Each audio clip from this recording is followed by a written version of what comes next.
ॐ नमो भगवते वासुदेवाय।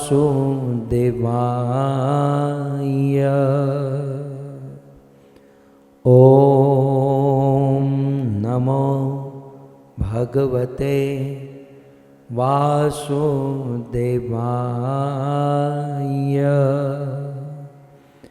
ॐ नमो भगवते वासुदेवाय।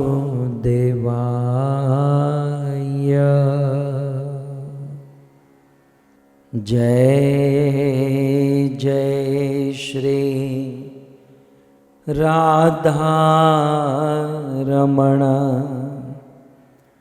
जय जय नवल किशोर, जय गोपी चित चोर प्रभु, जय जय माखन चोर, जय जय माखन चोर। श्री कृष्णचंद्र भगवान की, जगत गुरु श्रील प्रभुपाद की। उपस्थित भगवत कथा अनुरागी पधारे हुए भक्त वृंद, इस सभा को परम सुशोभित करने वाले हमारे अंतर्राष्ट्रीय कृष्ण भावनामृत संघ इस्कॉन के वरिष्ठ भक्तगण, दूर दूर से देश विदेश से बड़ी भारी मात्रा में फेसबुक यूट्यूब आदि के माध्यम से इस कथा में भाग लेने वाले, इस यात्रा में भाग लेने वाले समस्त यात्री गण, आप सभी भक्तों का ब्रजमंडल परिक्रमा के 28वें दिन में पुनः एक बार हार्दिक स्वागत एवं आप सबके चरणों में हमारा प्रणाम। और फिर क्या बोलना है? राधे श्याम। तो आइए, ये पावन भीष्म पंचक चल रहा है, पावन भीष्म पर्व चल रहा है, तो भीष्म दादा को अर्धांजलि देकर हम आज के कथा आदि यात्रा की ओर आगे बढ़ेंगे। लगभग यहाँ पर मेरे सामने जितने भी लोग बैठे हैं, आप सब जानते हैं कि मनुष्य जीवन का सर्वोच्च लक्ष्य क्या है। मनुष्य जीवन का सर्वोच्च लक्ष्य या मनुष्य जीवन की सबसे बड़ी उपलब्धि एक और मात्र एक कृष्ण प्रेम है। दूसरे शब्दों में कहा जाए तो भगवान कृष्ण कैसे मिलेंगे, यह प्रश्न जब देवताओं के बीच में प्रकट हुआ तो कैलाश बोल पड़ा। कैलाश के शिखर से आवाज आई कि हरि व्यापक सर्वत्र समाना। देवाधिदेव महादेव ने कह दिया कि हरि जो है, भगवान जो है, वो तो सभी जगह पर है, सभी जगह पर समान रूप से व्याप्त है। सो हरि व्यापक सर्वत्र समाना, हरि जो है सभी जगह पर समान रूप से व्याप्त है। तो फिर ये ब्रजमंडल परिक्रमा करने की क्या जरूरत है? वैसे तो आपने कोई पैसे खर्च किए नहीं है, सब लोग ऑनलाइन बैठे हैं, लेकिन जो फिजिकली यात्रा करते हैं वो 1000-1500 की टिकट लेकर और फिर ब्रजमंडल में जाकर बहुत मेहनत और 1 महीने तक विचरण करते हैं। तो हरि व्यापक सर्वत्र समाना, हरि भगवान सभी जगह पर, सभी स्थान पर व्याप्त है। तो पॉइंट ये है, परिक्रमा करने की क्या जरूरत है? भगवान तो सब जगह पर है। तो घर बैठे भगवान है तो यात्रा में क्यों जाए, हम सब परिक्रमा में क्यों जाए? तब शिव जी ने बहुत सुंदर बात कही कि यूं तो भगवान, यूं तो हरि सब जगह पर है, सब जगह पर व्याप्त है, लेकिन यदि उसे देखना है, यदि उसे पाना है, यदि उनके साथ बातें करनी है, उनके साथ चर्चा करनी है, तो कहते हैं हरि व्यापक सर्वत्र समाना, लेकिन प्रेम ते प्रकट होई में जाना। लेकिन उस हरि को प्राप्त करना है, प्रकट करना है, तो उनसे प्रेम करना होगा। तो भगवान सब जगह पर है और सभी जगह पर समान रूप से व्याप्त है, लेकिन उस भगवान को प्राप्त करने के लिए प्रेम करना होगा। तो ये तो सीधी बात हो गई कि भगवान प्रेम से मिलते हैं, भगवान प्रेम से प्रकट होते हैं। लेकिन प्रश्न यह है कि ये तो समझ में आ गया कि भगवान प्रेम से प्रकट होते हैं, लेकिन प्रेम कैसे प्रकट होता है? प्रेम कहाँ से प्रकट होता है? भगवान तो प्रेम से प्रकट होते हैं, लेकिन प्रेम कैसे प्रकट होगा? तब उस प्रेम को प्रकट करने के लिए कुछ प्रक्रिया है। और भक्तों, 3 प्रक्रिया मुख्य है, वैसे 5 है, लेकिन 3 मैं आपको बता दूं आज। भगवान को प्रकट करने के लिए मुख्य 5 प्रक्रिया, और 5 में भी थोड़ा सा मैं छांटूं तो 3 प्रक्रिया मुख्य है। और उनमें से प्रथम है भगवान को देखना, उनका दर्शन करना। प्रेम जो है वो दर्शन से प्रकट होता है। भगवान प्रेम से प्रकट होते हैं। और प्रेम कैसे प्रकट होता है? पॉइंट ये चल रहा है कि प्रेम दर्शन से प्रकट होता है। हम समाज में भी देखें, साधारण जीवन में भी, जब तक लड़की और लड़के एक दूसरे को देखते नहीं हैं, तब तक प्रेम का कोई प्रश्न नहीं होता। प्रेम शुरू कहाँ से होता है? जब आंख से आंख मिलती है, एक दूसरे को देखा जाता है। सो प्रेम कैसे प्रकट होता है? प्रेम प्रकट होने का एक मार्ग है, वो है दर्शन। और इसीलिए ब्रज की गोपियों ने कृष्ण से कहा, कृष्ण और कुछ नहीं चाहिए, हमें आपसे एक ही चीज चाहिए, और वो है दयितदृश्यताम्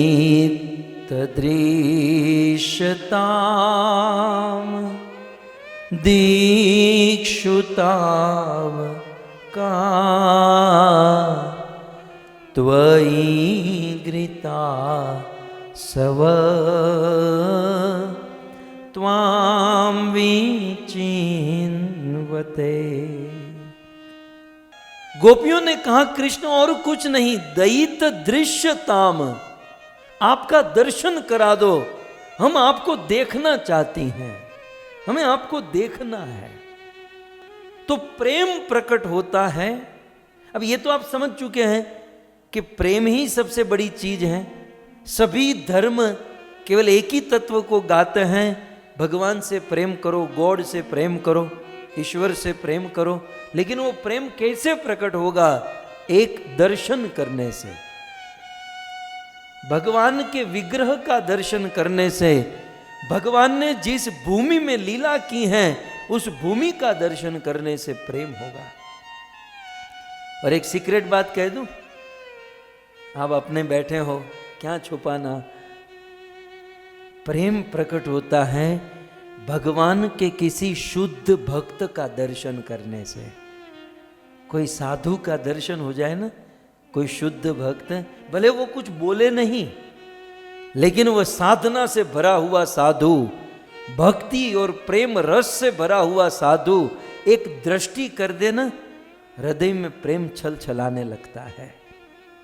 सो दर्शन, भगवत दर्शन, भगवान की लीला भूमि का दर्शन, या भगवान के शुद्ध भक्त का दर्शन। अब इसमें बहुत सारी बातें हैं। दर्शन में भी एक बहुत बड़ा चलेगा, कैसे, कहाँ, क्यों, लेकिन मैं आपको शॉर्ट में कह रहा हूं कि प्रेम प्रकट होगा एक दर्शन से। दूसरा पॉइंट, प्रेम प्रकट करने का दूसरा मार्ग है भगवत कथा। देखने से प्रेम होता है, दूसरा सुनने से प्रेम होता है। जब हम सुनते हैं, हैं, तब प्रेम होता है। सो श्रवण करने से प्रेम होता है। और इसका ज्वलंत प्रमाण है देवी रुक्मणी, महाराष्ट्र में रहने वाली रुक्मणी और गुजरात में रहने वाले, द्वारिका में रहने वाले कृष्ण, कोई कनेक्शन नहीं, कभी एक दूसरे को देखे नहीं, लेकिन रुक्मणी दिलो जान से प्रेम करने लगी। कारण क्या था? कृष्ण को के बारे में सुना था, कृष्ण की मधुर कथा उस देवी रुक्मणी ने श्रवण की थी और इसी कथा ने रुक्मणी को मार दिया। कृष्ण के लिए रुक्मणी का पूरा जीवन समर्पित हो गया। सो प्रेम जो है वो प्रकट होता है दर्शन से, श्रवण से,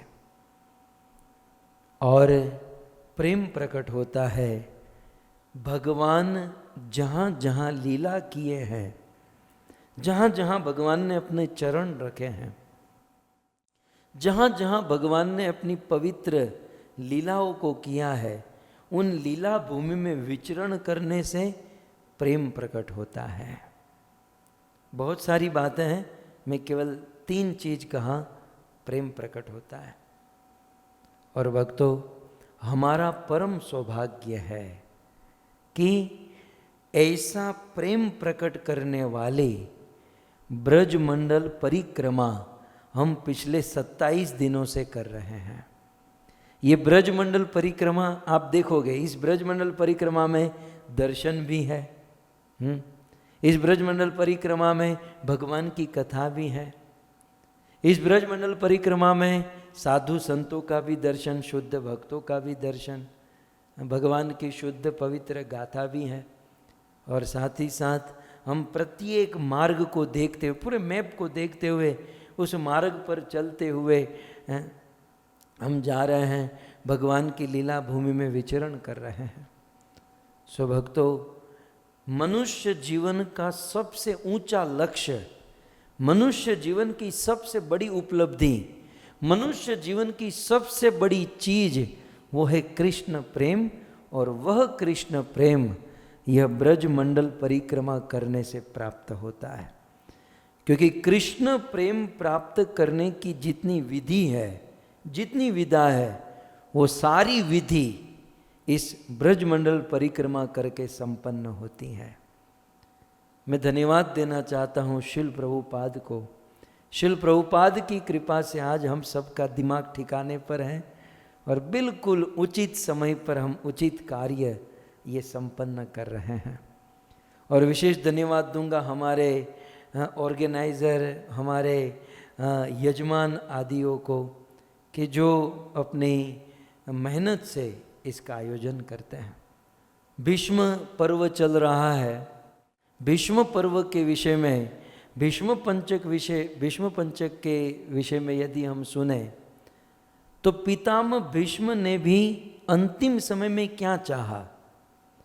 पितामह भीष्म ने भी यही कहा, कृष्ण मैं आपको देखना चाहता हूँ, मुझे आपका दर्शन चाहिए। भीष्मदेव क्या कहते हैं आप देख सकते हैं। पितामह भीष्म धर्मराज युधिष्ठिर को अनेकों प्रकार का ज्ञान, इन्हीं दिनों इसी समय पर ये सब चल रहा था, और ज्ञान देते देते अब पितामह भीष्म को कृष्ण की याद आई और पितामह भीष्म भगवान श्री कृष्ण को ये निवेदन करते हैं, कहते हैं, सदैव देवो भगवान प्रतीक्षताम कलेवरम या वदिदम हिनोम्यहम् प्रसन्नहासा अरुणलोचलोल्लस मुखाम्बुजोद्या नपतश्चतुर्भुजम्।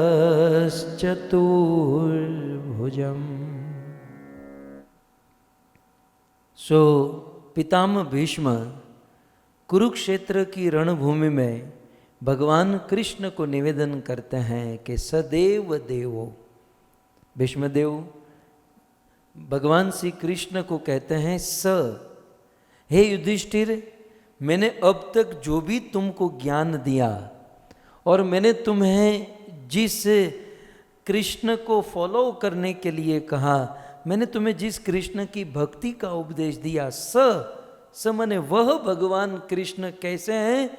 देव देवो। यहां पर पितामह भीष्म कृष्ण को देव देव, देव देव माने देवताओं के भी देव। देवता बहुत महान है, देवता स्वर्ग में रहते हैं, मनुष्य की जीवन जरूरियात वस्तु को प्रदान करते हैं, लेकिन उन देवताओं का पालन करने वाला कौन? तब पितामह भीष्म कहते हैं कि वे भगवान श्री कृष्ण आप हो।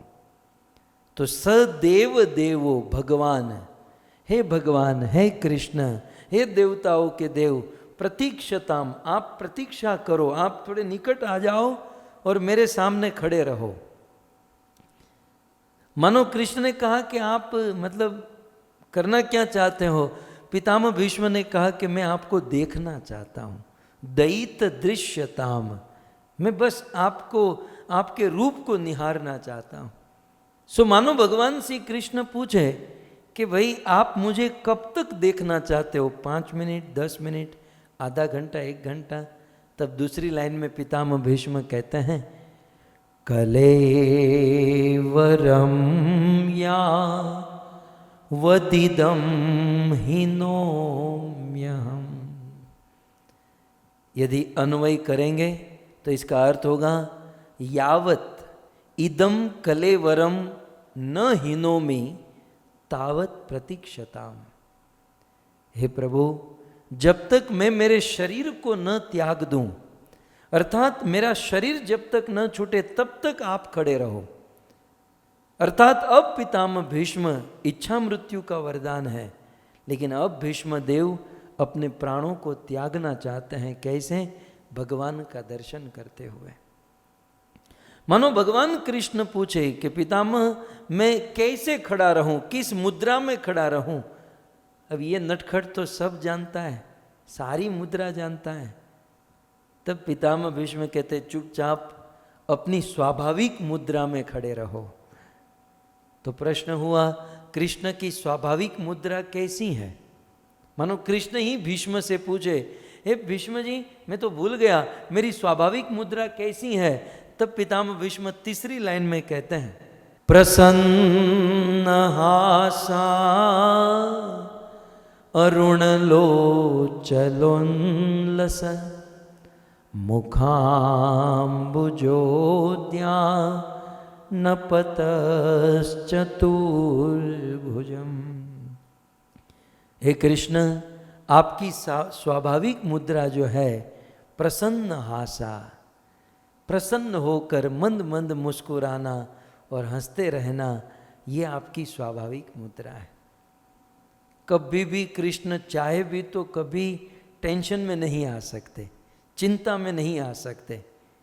किसी संत ने बहुत सुंदर कहा, लक्ष्मी चाहे तो दरिद्र नहीं हो सकती, सरस्वती चाहे भी तो वह अज्ञानी या मूर्ख नहीं हो सकती, सूर्य चाहकर भी अंधकार में प्रवेश नहीं कर सकता, वैसे कृष्ण चाहे कि मैं दुखी हो जाऊं फिर भी वह दुखी नहीं हो सकते। ये कृष्ण की करुणा है। कृष्ण भी स्वतंत्र नहीं है। कृष्ण चाहे कि मैं दुखी हो जाऊं, वो हो ही नहीं सकते, क्योंकि उसका रूप ही सच्चित और आनंद है, आनंद के घनीभूत मूर्ति है। सो प्रसन्न हासा, कृष्ण सदैव प्रसन्न रहते हैं। और अरुण लोचन लस, आंखें लाल हैं और बहुत सुंदर कमल के समान कृष्ण का मुख है। और बड़े बड़े ध्यानी जिस चतुर्भुज कृष्ण का ध्यान करते हैं। सो हे कृष्ण, कृपया करके आप मेरे सामने खड़े रहिए। सो पितामह भीष्म भी आज कृष्ण का दर्शन करते हुए अपने प्राणों को त्यागना चाहते हैं। ये श्लोक जो हैं इसी समय में बोला गया। आजकल जैसे ये भीष्म पंचक चल रहा है, इसी भीष्म पंचक के दिनों में यह श्लोक पितामह भीष्म ने उच्चारण किया। आइए तो ऐसे महाभीष्म पंचक में हम सब पितामह भीष्म के ईश्वर भगवान कृष्ण की हम सब लीला भूमि पर विचरण कर रहे हैं। गत सत्र में भगवान श्री कृष्ण की माटी खाने की लीला हम सब ने श्रवण की, ठीक है। कृष्ण को सत्य कहा जाता है। कृष्ण जो है ना परम सत्य है। श्रीमद् भागवत का प्रथम श्लोक याद कीजिए। श्री वेदव्यास मुनि क्या कहते हैं? सत्यम परम धीमहि।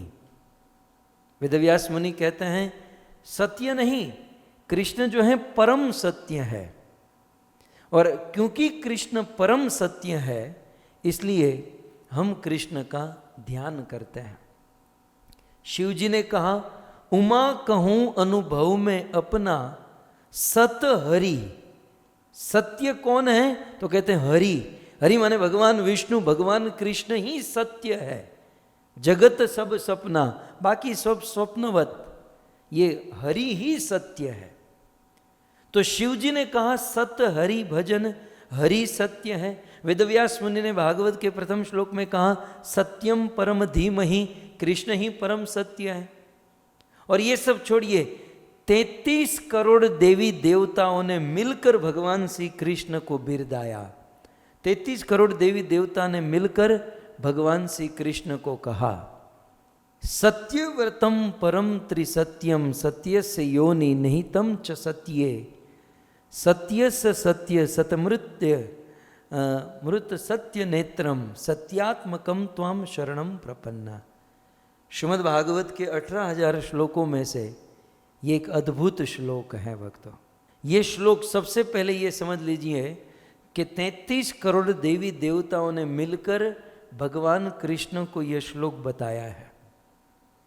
श्रीमद् भागवत के 10वें स्कंद के 2 अध्याय का 26वां श्लोक है। जब कृष्ण का जन्म हो रहा था तो जन्म के समय सारे देवी देवता आए और कृष्ण को गर्भस्थ स्तुति इस श्लोक के द्वारा ओपनिंग यहां से की है। अंत में आप देख सकते हैं, अंत में 3 शब्द जो है कि त्वाम शरणम प्रपन्ना, ये बहुवचन में है। 33 करोड़ देवी देवता कहते हैं कि हे कृष्ण त्वाम, आपके शरणम प्रपन्न, आपके शरणों में हम प्रपन्ना, हम शरणागत हैं, प्रणाम कर रहे हैं, हम झुके हुए हैं। ये 33 करोड़ देवी देवता भगवान श्री कृष्ण के चरणों में झुके हुए हैं, प्रणाम करते हैं, शरणागत सरेंडर हो चुके हैं। क्यों? तब शुरू करते हैं सत्यव्रतम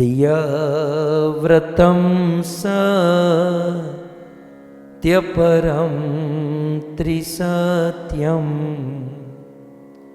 सत्यस्य योनिम निहितं च सत्ये सत्यस्य सत्य मृत सत्य नेत्रम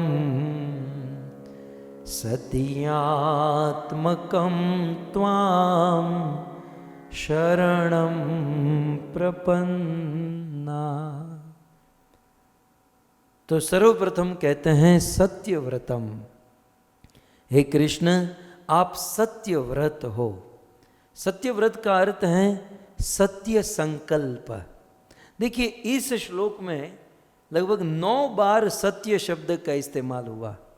ये पूरे वैदिक वांग्मय का, ये जितने भी वेद शास्त्र पुराण उपनिषद का ये अद्भुत श्लोक है। ऐसा श्लोक न भूतो न भविष्यति।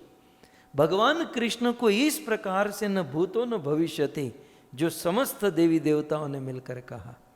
तो 9 बार सत्य सत्य सत्य सत्य, कृष्ण को 9 बार सत्य कहते हैं। सबसे पहले कहते हैं सत्यव्रतम, हे कृष्ण हम जानते हैं कि आपका व्रत सत्य है।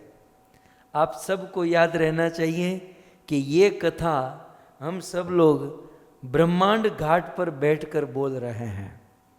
ये वहाँ पर कथा चल रही है जहाँ पर कृष्ण ने माटी खाई है, और जब यशोदा ने पूछा कृष्ण तूने माटी खाई, तो कृष्ण क्या कहते हैं?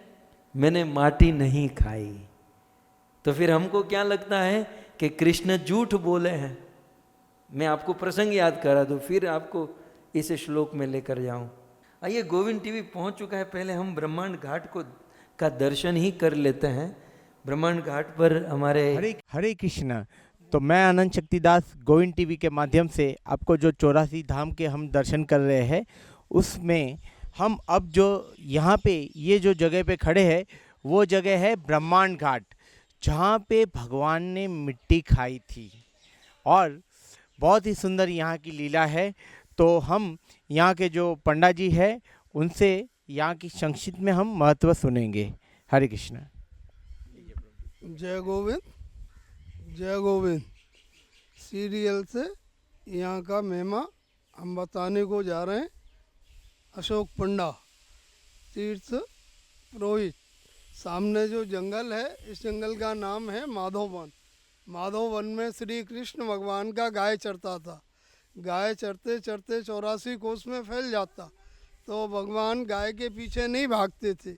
यहाँ ये कदम का पेड़ है, यहाँ बैठ के ठाकुर जी बंसी बजाते। वेणुनाथ जो धुन निकलता था, उस धुन को सुनने के लिए सभी 3300 कोट के देवता यहाँ विराजमान होते थे। इसी जगह का नाम ब्रह्मांड घाट है। खेल खेल में गोविंद माटी खाया है। मैया जसोदा के पास में शिकायत लेके सखा ग्वालवाल श्री दाऊ जी महाराज नंद भवन जा कर के शिकायत किए हैं, मैया मैया तुम्हारा लाला माटी खाता है। मैया को विश्वास नहीं हुआ कि मेरे घर में 9 लाख गाय रहती हैं और मेरा बच्चा मिट्टी खाएगा, तो माँ ना करने लगा। सभी ग्वालवाल माँ को नंद भवन से यहाँ ब्रह्मांड घाट लेके आए। मैया ने लाला से पूछा है कि लाला माटी खाई, तो भगवान ना करने लगे कि मैं माटी नहीं खाई। तो भगवान से पूछा है कि अच्छा दाऊ बाबा ने शिकायत किया है कि मैया लाला ने माटी खाई है, तो भगवान मुंह मोड़ के मना किए हैं। तो मैया को विश्वास नहीं आया है कि अच्छा मुंह खोल के दिखाओ। तो भगवान ने अपना मुंह खोला है। इसी जगह पे अपना मुखारविंद में विश्व ब्रह्मांड का दर्शन कराए हैं। घाट का नाम ब्रह्मांड घाट है। ठाकुर जी का नाम ब्रह्मांड बिहारी है। ये कदम का पेड़ है, यहाँ बैठ के बंसी बजाए। इस कदम का पेड़ का महिमा है। यहाँ कोई भी मनोकामना करके जाते हैं, जमुना मैया पूर्ण करती है। विश्वासम फलदायकम, जो भी अपनी विश्वास से जो भी कामना बोलते हैं, श्री जमुना जी पूर्ण करती हैं। बोलो जमुने महारानी की जय, नंद बाबा की जय, दाऊ भैया की जय, आज के आनंद की जय। जय श्री राधे। राधे राधे। तो बहुत ही सुंदर प्रकार से यहाँ के पंडा जी ने यहाँ की विस्तार पूर्वक हमें महिमा का श्रवण कराया। और मैं आनंद शक्तिदास गोविंद टीवी के माध्यम से आप सभी को जो व्रत 84 के दर्शन करा रहे हैं, उसमें ये स्थान जो है हम इसके पूरे आपको दर्शन कराएंगे। ये स्थान जो है ब्रह्मांड घाट, जहाँ पे लाला ने माटी खाई थी। और जब यशोदा मैया ने पूछा ना कि लाला तूने माटी खाई, तो लाला कैसे करते थे पता है? तो ये जो आने वाले दिनों में और आज के दिन का जो महत्व है, वो ठीक से आपको हिज ग्रेस लाल गोविंद प्रभु जी समझाएंगे कथा के माध्यम से। तो प्लीज़ भक्तों सभी से निवेदन है कि ये जो आप देख रहे हैं ये दर्शन, ये आप तो देखिए, साथ ही साथ सबको शेयर कीजिए, ताकि ज़्यादा से ज़्यादा भक्त ये जो 84 धाम के दर्शन हैं वो कर पाए। हरे कृष्ण। धन्यवाद। हम सब अब मूड बन गया, अब सब लोग ब्रह्मांड घाट पर बैठे हैं। हमने देखा कि यमुना बह रही है और ब्रह्मांड घाट उसे कहते हैं। और ये भी नंद भवन का एक पार्ट है। मतलब नंद बाबा का घर बहुत बड़ा था यमुना के तट पर, और नंद भवन के घर का ये प्रांगण माना जाता है। आज तो दूर है 84 खुम्बा और ये ब्रह्मांड घाट, लेकिन उस समय ये पूरा उनका घर माना जाता था। पॉइंट ये चल रहा है कि कन्हैया ने माटी खाई और माँ यशोदा ने पूछा माटी खाई, तो उन्होंने मना किया। तो दुनिया को, या हमें भी ऐसा लगता है कि कृष्ण झूठ बोले। तो एक और कृष्ण की यह लीला जो माँ को झूठ बोले, और दूसरी ओर मैं प्रमाण के ऊपर प्रमाण दिए जा रहा हूँ कि वेदव्यास मुनि ने कहा परम सत्य धीमहि, सत्यम परम धीमहि, गायत्री मंत्र आदि में। शिव जी ने कहा सत हरि, और यहाँ पर 33 करोड़ देवी देवता कृष्ण को कहते हैं सत्यव्रतम। हे कृष्ण, आपका व्रत जो है सत्य है। एक बार आपने संकल्प कर लिया तो फिर उस संकल्प से आप कभी च्यूत नहीं होते हैं। तो ये सत्यव्रतम। फिर आगे कहते हैं सत्य परम। इसका अर्थ है कि हे कृष्ण, आपकी प्राप्ति का जो साधन है वो भी सत्य ही है। अर्थात कृष्ण सत्य है, इसलिए उस सत्य को प्राप्त करने का जो मार्ग है, जो साधन, जो भजन है, वो भी सत्य ही है। अर्थात बिना सत्य के, बिना सत्य के हम ईश्वर को नहीं पा सकते। तो सत्य व्रतम, आपको प्राप्त करने का मार्ग भी परम सत्य। और फिर आगे तीसरी बार कहते हैं त्रिसत्यम। त्रिसत्यम माने, त्रि माने तीन। वो तीन क्या है? सर्जन, पालन और प्रलय। चाहे इस संसार का सर्जन हो, पालन हो या प्रलय हो, ये तीनों अवस्था में कृष्ण आप सत्य हो। अर्थात ये संसार है फिर भी आप हो, ये संसार जब प्रलय हो जाएगा फिर भी आप रहेंगे, और ये संसार जब ऑलरेडी नहीं था तब भी आप तो थे ही। अहम एवासमेवाग्रे, संसार बनने से पहले भी आप हैं, संसार बन गया फिर भी आप हैं, और संसार तो आएगा जाएगा, इसका प्रलय होगा, फिर भी आप तो बने ही रहेंगे। इसलिए कृष्ण को त्रिसत्यम कहते हैं। त्रिसत्य मतलब तीनों काल में सत्य। तो सत्य व्रतम, कृष्ण कैसे हैं? इनका व्रत सत्य है, सत्य परम, इनको प्राप्त करने का मार्ग सत्य है। तीनों अवस्था में, भूत भविष्य वर्तमान, पालन सर्जन प्रलय में वे सत्य, उनकी उपस्थिति बनी रहती है। फिर आगे कहते हैं सत्यस्य योनिम। कहते हैं इस दुनिया में जितने भी सत्य है, सभी सत्य की योनि, योनि माने जननी, सभी सत्य का स्रोत, रूट, मूल कृष्ण आप हो। अब सारे सत्यों का रूट, मूल ही कृष्ण है, तो वह कृष्ण झूठ कैसे बोल सकता है? और हम यहाँ पर आकर सुन रहे हैं कि कृष्ण ने कहा कि मैंने माटी नहीं खाई, तो वे झूठ बोल रहे हैं। तो सत्यस्य योनि निहितम च सत्य, आगे कहते हैं निहितम च सत्य, सत्य के रूप में भगवान श्री कृष्ण स्थित है। अर्थात हम लोग कभी तमोगुण में, कभी रजोगुण में, कभी गुण बदलते रहते हैं, लेकिन कृष्ण निहितम च सत्य, शुद्ध सत्य में, शुद्ध सत्व में स्थित है, इसलिए निहितम च सत्य। फिर आगे कहते हैं सत्यस्य सत्यमाह। हे कृष्ण, आप सत्यस्य सत्य, सत्य के भी सत्य हो। ये तो कितना बड़ा सत्या हो गया, इसका नाम ही सत्या रख दो ना। सत्य व्रत, सत्य परम, त्रिसत्यम, सत्य सत्य। अब तो हद कर दी देवताओं ने, सत्यस्य सत्यम, सत्य जो है उसके भी सत्य आप हो। तो सत्यस्य सत्यम। फिर आगे कहते हैं सत्यस्य सत्यम मृत सत्य नेत्रम। मृत सत्य नेत्रम माने कृष्ण आपके नेत्र, यहाँ केवल नेत्र लिखा है, लेकिन संस्कृत व्याकरण के अनुसार इनके उपलक्षण से हमें नेत्र के साथ साथ आँख, कान, नाक, हाथ, पाँव, कृष्ण का सर्वांग रूप को ले लेना चाहिए। तो सत्यस्य अमृत सत्य नेत्रम, हे कृष्ण आपके आँख, कान, नाक, हाथ ये सब अमृत के समान सुंदर है। और अमृत के समान सत्य माने हमारी आंखें आज काम करती हैं, लेकिन आने वाले दिनों में काम नहीं करेगी। लेकिन कृष्ण का ऐसा नहीं है, कृष्ण के नेत्र अमृत के समान सत्य है, मतलब वो कभी खत्म नहीं होते हैं। और नेत्र के साथ साथ कृष्ण के प्रत्येक अंग प्रत्यंग सत्य है, और हमारे अंग प्रत्यंग असत्य है, एक ना एक दिन नष्ट होगा, लेकिन भगवान में ऐसा नहीं। इसलिए देवता कहते हैं अमृत सत्य नेत्रम। और फिर सत्यात्मकम, फिर ये आठवां सत्य, आठवीं बार कहते हैं सत्यात्मकम माने सत्य आत्मकम।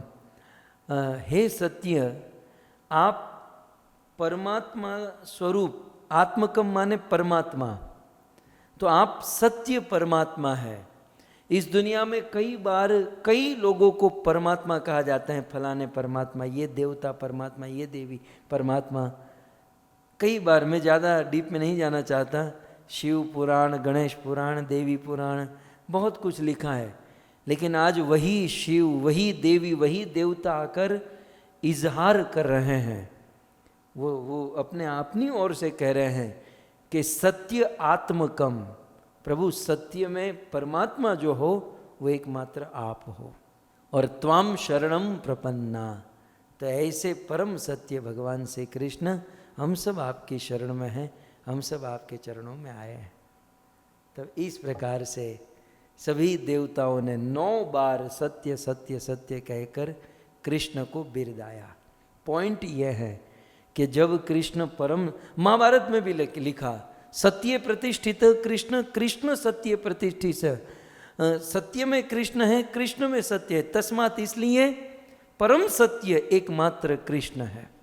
तो अब ऐसे परम सत्य, ऐसे सत्यवादी भगवान कृष्ण आज माँ के सामने क्या झूठ बोल दिए कि मैंने माटी नहीं खाई। हमारे गुजराती में तो भजन है कि मैं नथी खाधी रे माटी, एक समय राम वन मा पधार्या। बहुत सुंदर गाते हैं। कृष्ण कहते हैं कि मैंने माटी नहीं खाई। और माखन के समय भी कहते हैं ना, मैया मोरी मैं नहीं माखन खायो, खाया तो था, दिख तो रहा है। तो आइए अब इसको हम तात्विक दृष्टि से देखेंगे। पहले आप ये समझ लीजिए कि भगवान श्री कृष्ण कभी झूठ नहीं बोलते। जब देवताओं ने मोहर लगा दी, व्यास मुनि ने मोहर लगा दी, शिव जी ने मोहर लगा दी, तो ये पकड़ लीजिए कि कृष्ण कभी झूठ नहीं बोलते। तो पॉइंट, अब जिस स्थान पर ब्रह्मांड घाट पर हम खड़े हैं, तो यहां पर माटी खाई और कृष्ण ने मना किया। कृष्ण कभी झूठ नहीं बोलते और हमें प्रतीत होता है कि कृष्ण झूठ बोल रहे हैं, तो ये हमारी अंडरस्टैंडिंग की प्रॉब्लम है, हमारे ज्ञान की प्रॉब्लम है। सो मैं आपको यही निवेदन करना चाहता हूँ, कृष्ण झूठ नहीं बोल रहे हैं। हमारे आचार्यों ने कहा कि कृष्ण जब माँ यशोदा को कहे कि माँ मैंने माटी नहीं खाई, तो उसमें एक शब्द लिखने वाले ने मिस कर दिया। भगवान श्री कृष्ण ने क्या कहा? माँ मैंने ही माटी नहीं खाई। ये ही शब्द जो है ना, शास्त्र लिखने वाले ने गड़बड़ कर दी, वो ही शब्द डालना था, ये ही शब्द भूल गए। कृष्ण का कहना ये था कि माँ मैंने ही माटी नहीं खाई। माँ मैंने माटी नहीं खाई नहीं, माँ मैंने ही माटी नहीं खाई माने माँ ये दाऊ तुम्हें शिकायत कर रहा है ना, कंप्लेंट लेकर आया ना, तो मैंने ही माटी नहीं खाई, माटी दाऊ ने भी खाई है। सो माँ ये मेरे सखा, ये बच्चे शिकायत करते हैं ना, तो माँ मैंने ही माटी नहीं खाई, माटी सखाओं ने भी खाई। और कृष्ण के कहने का तात्पर्य, गूढ़ अर्थ भाव यह है कि माँ तू छड़ी लेकर मुझे मारने के लिए, डांटने के लिए आई है, तो माँ तू मुझे क्या मारेगी, डांटेगी, क्योंकि मैंने ही माटी नहीं खाई, माटी तो तूने भी खाई है, माटी तो तूने भी खाई है। और इस ब्रह्मांड में रहने वाले अनंत अनंत जीवों ने, सब ने मिलकर माटी खाई है माँ। और फिर आगे क्या हुआ? यदि तुझे विश्वास नहीं है तो मेरे मुख में देख ले, मैं जो बोल रहा हूं कि मैंने ही माटी नहीं खाई, माटी दाऊ ने खाई, सखाओं ने खाई, ब्रह्मांड के सभी जीवों ने खाई, माँ माटी तूने भी खाई, और विश्वास नहीं तो देख ले मेरे मुख में। और फिर जब माँ कृष्ण ने मुख खोला और माँ यशोदा ने कृष्ण के मुख में देखा, तो क्या दिखाया कि पूरा ब्रह्मांड कृष्ण के मुख में है। सो पूरा ब्रह्मांड कृष्ण के मुख में है। इसका अर्थ क्या हुआ कि माटी कृष्ण के मुख में गई तो पूरे ब्रह्मांड ने माटी खाई, ब्रह्मांड में रहने वाले सभी जीवों ने माटी खाई, और माँ यशोदा ने अपने आप को भी कृष्ण के मुख में देखा। आजकल तो इस बात को समझना बहुत आसान है, बहुत वर्ष पहले बड़ा मुश्किल होता था इस बात को समझाना। लोग प्रश्न भी उठाते थे कि कृष्ण अपने इतने छोटे से मुख में पूरा ब्रह्मांड कैसे दिखा सकते हैं। अब आज तो इजी हो गया, हमारे जेब में छोटा सा मोबाइल होता है, उस छोटे से मोबाइल में हम खड़े खड़े पूरा ब्रह्मांड नहीं देख सकते। पूरा गूगल जूम करके आप पूरा प्लेनेट, पूरा ब्रह्मांड जब देख सकते हैं, बिल्कुल लाइव आप देख सकते हैं। तो ये जब भौतिक लोगों की प्राकृत व्यवस्था ऐसी है, तो स्वयं भगवान अपने मुख में ब्रह्मांड दिखा दे, ये कोई आश्चर्य तो नहीं है। सो कृष्ण ने अपने मुख में ब्रह्मांड दिखाकर ये तत्व अर्थ साबित किया कि माँ मैंने ही माटी नहीं खाई, माटी तो पूरे ब्रह्मांड के अनंत अनंत जीवों ने खाई है। माँ माटी तो तूने भी खाई है। सो इस प्रकार से इस ब्रह्मांड घाट पर भगवान श्री कृष्ण की ये पावन पवित्र लीला हुई। आइए हमें ब्रह्मांड घाट से आगे बढ़ना है। आज जो हमारी परिक्रमा है, आप देख सकते हैं, गोकुल की परिक्रमा है। आज हम गोकुल में ब्रह्मांड घाट से उखल बंधन जाएंगे। ये आज हमारी परिक्रमा का रूट है, ब्रह्मांड घाट टू उखल बंधन। सो ब्रह्मांड घाट बिल्कुल यमुना के तट पर आप देख सकते हैं। यमुना के तट पर चलते चलते चलते थोड़ा सा अंदर, ये सब नंद बाबा का घर हुआ करता। ये पूरा नंद बाबा का घर है। ये पूरा मैप जो गोकुल का है, ये कृष्ण मंदिर जो लिखा है, ये कृष्ण मंदिर में कल हम जाएंगे। यहाँ नंद भवन 84 खंबा जो लिखा है, और फिर नंद बाबा की गौशाला का दर्शन करेंगे, सनातन गोस्वामी भजन कुटीर। लेकिन आज हम मुख्य रूप से उखल बंधन का दर्शन करेंगे। सो आइए सब सर्वप्रथम हम उखल बंधन देख लेते हैं, और उखल बंधन देखने के बाद हम आगे बढ़ते हैं। गोविंद प्रभु के चैनल से आपका ब्रजमंडल परिक्रमा का हम लोग दर्शन करा रहे हैं। माध्यम से आप घर बैठे देखेंगे। ये जो अभी ये स्थान है, नंद बाबा का घर था। यहाँ 7.5 किलोमीटर में घर था नंद महाराज का। 9 लाख गाय यहाँ बास करती थी। तब भी कृष्ण भगवान माखन चोरी करते थे, मिट्टी खाते थे। तो यमुना माता भी 60,000 वर्ष से यहाँ गोकुल में तपस्या कर रही थी। किसके लिए? कन्हैया के लिए, कि गोविंद आएंगे तो मैं चरण छू करके पटरानी बनूंगी। तो वसुदेव जी भगवान को लेकर के आ रहे। तो यमुना मैया रात के 12 बजे सोच रही कि 3 लोग के नाथ दिन में जाने वाले थे और रात में चोरी से जा रहे हैं। तो यमुना मैया भर रही थी भगवान के चरण छूने के लिए। तो वसुदेव जी घबरा रहे थे कि मैं तो डूब रहा हूँ, मेरे बालक को कोई ले लो, कोई ले लो। तो रात के 12 बजे कोई सुनने वाला नहीं था। तो यमुना जी ने पीछे से चरण छीने के बढ़ने लगी, तो कृष्ण ने पीछे से चरण को लटका दिया। तो चरण छू करके तब उनको रास्ता दिया था वसुदेव जी को यहाँ गोकुल के लिए। तो यमुना जी ने कृष्ण को हार पहनाया कि आज मेरे को पाप से मुक्त कर दो।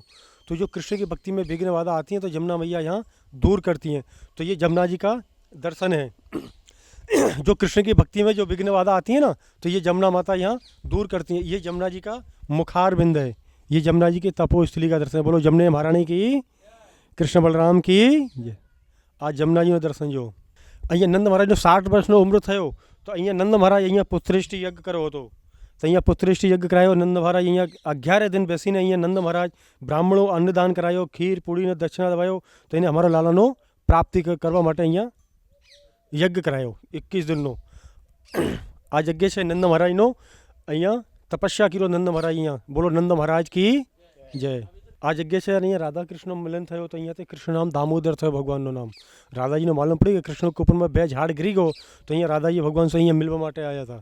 तो अँ राधा कृष्ण मिलवा, अँ कृष्ण नाम दामोदर थयो की जय।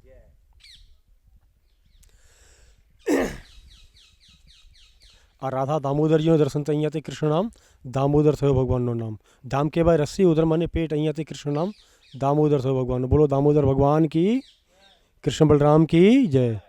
नंद महाराज जो घर હતો ને, भगवान को जसोदा भगवान को बंधन करो। तो दीपावली ढाड़ा में भगवान अँ माखन चोरी करो, मटकी तोड़ी दो। तो जसोदा माता ने गुस्सा આવી ગયો कि हूँ તમે खाली अँ बंधन करसूँ। तो जे जसोदा माँ भगवान को बांधवा लगे ना, तो 9 लाख गायनो रस्सी આવી जाए और 2 अंगुल रस्सी ओछी થઈ जाए, कम पड़ी जाए। मैया मेरे को प्रेम से नहीं बांध रही हो, तुम लोग गुस्सा से बांध रही हो। तो जसोदा मैया बोली नहीं लाला, मैं तेरे को प्रेम से तो बंधन कर रही हूँ।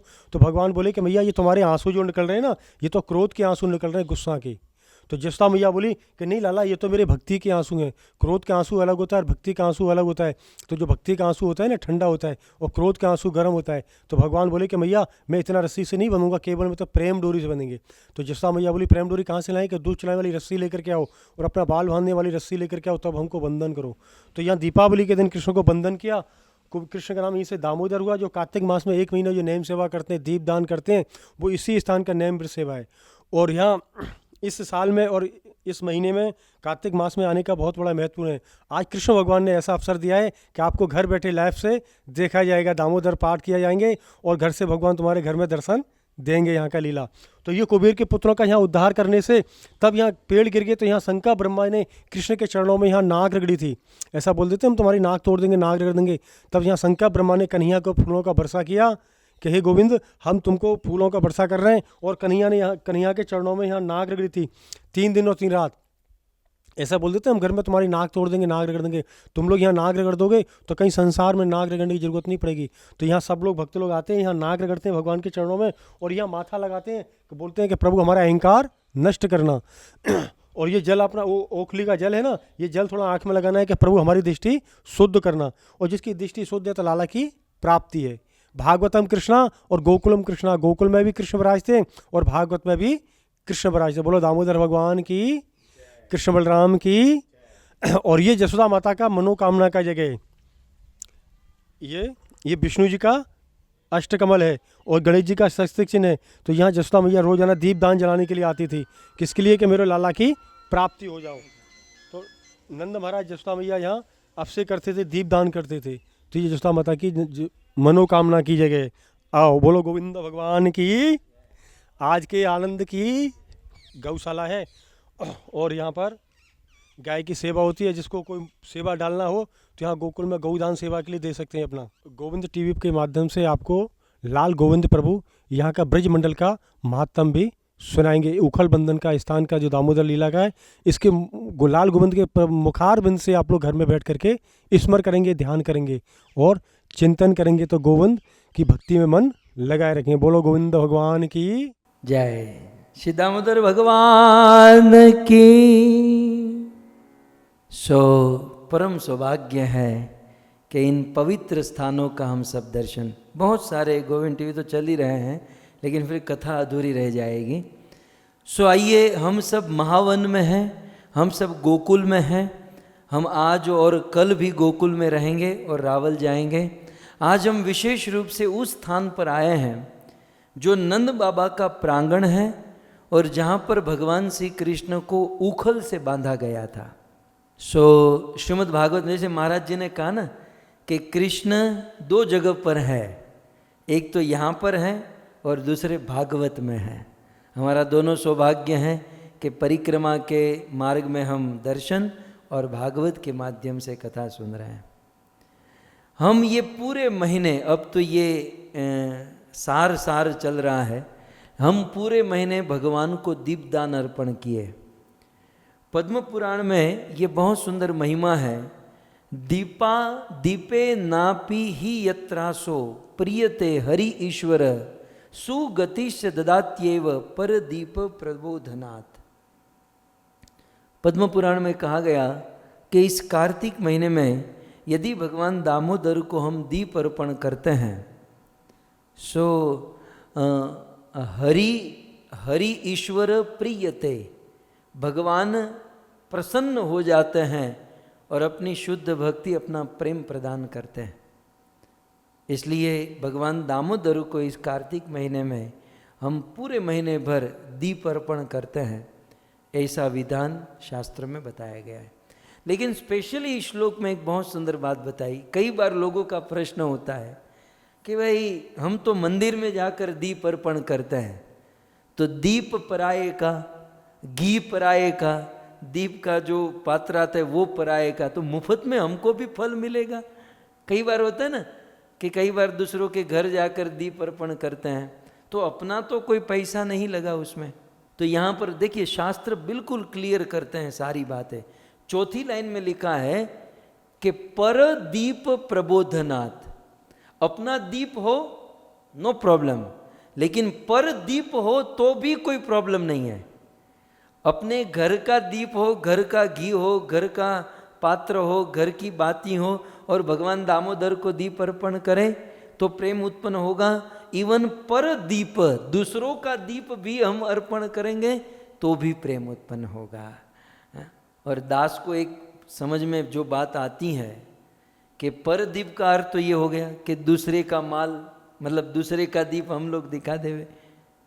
और पर दीप का दूसरा अर्थ मुझे तत्कालीन आप लोगों के आशीर्वाद से एक प्रकट हो रहा है। पर दीप माने दूसरों के लिए आप दीप अर्पण करो तब भी भगवान प्रसन्न हो जाएंगे। दूसरों के लिए माने मेरे बेटे भक्ति नहीं करते हैं तो ये दीप जो है मैं मेरे बेटे के नाम का अर्पण करती हूँ, ये मेरी बेटी के नाम का दीप अर्पण। पर दीप, दूसरों के लिए दीप यदि अर्पण करेंगे तब भी प्रियते हरि ईश्वर, तब भी ये हरि ईश्वर भगवान दामोदर प्रियते प्रसन्न हो जाएंगे। सो दो बात इस श्लोक में कही गई हैं। दूसरे का दीप हम अर्पण करें फिर भी उतना ही फल मिलेगा, और दूसरों के लिए दीप अर्पण करें फिर भी उतना ही फल मिलेगा। सो पूरे महीने भगवान दामोदर को दीप अर्पण करने की महिमा है। और हमारे संतों ने, हमारे आचार्यों ने इस दामोदर लीला को बहुत गाया है भक्तों। इस दामोदर लीला का बहुत सुंदर वर्णन किया है। आइए हम भी डूबते हैं इस लीला में, क्योंकि हम उस स्थान पर आ चुके हैं। आपने देखा ना वो उखल, वो बाबा जी ने जो उखल दिखाया वो उखल आज भी वही है। वही स्थान पर हम सब आकर इस लीला का श्रवण करते हैं। श्रीमद् भागवत के 10वें स्कंद के 9वें अध्याय में शुकदेव गोस्वामी ने इस लीला का वर्णन किया है। तो श्रीमद् भागवत में लिखा है, श्री शुक उवाच एकदा गृहदासीषु यशोदानंद गेहिनी कर्मांतर नियुक्तासु निर्ममंथ स्वयं दधी। सो सुखदेव गोस्वामी श्रीमद् भागवत के 10वें स्कंद के इस 9वें अध्याय में कहते हैं कि एकदा गृहदासीषु, आप सब लोग ऊपर खिड़की में देख सकते हैं। एकदा गृहदासीषु, एकदा एक समय की बात सुखदेव जी कहते हैं। एकदा मतलब वंस अपॉन टाइम, एकदा एक समय की बात। ये कौन से समय की बात है? तो आचार्यों ने कहा ये दिवाली के दिन की बात है। सो दिवाली का पवित्र, यही कार्तिक मास चल रहा था कुछ दिन पहले। दिवाली के दिन यशोदा मैया ने क्या किया? सो एकदा गृहदासीषु, यशोदा ने अपनी गृह की दासियों को घर के भिन्न भिन्न अलग अलग कार्यों में लगा दिया। श्रीमद् वल्लभाचार्य सुबोधिनी में लिखते हैं कि गृहदासीषु अर्थात यशोदा के घर पर 5 प्रकार की दासी थी। ये तो राजरानी है, ये तो नंद बाबा की पत्नी, राजा है नंद बाबा तो ये रानी है। सो यशोदा के घर पर 5 प्रकार की दासियां काम करती थी। एक दासी जो स्पेशल कृष्ण का ध्यान रखती थी, एक टाइप की दासी। मैं 5 दासी नहीं कह रहा हूं, 5 प्रकार की सैकड़ों दासियां थी।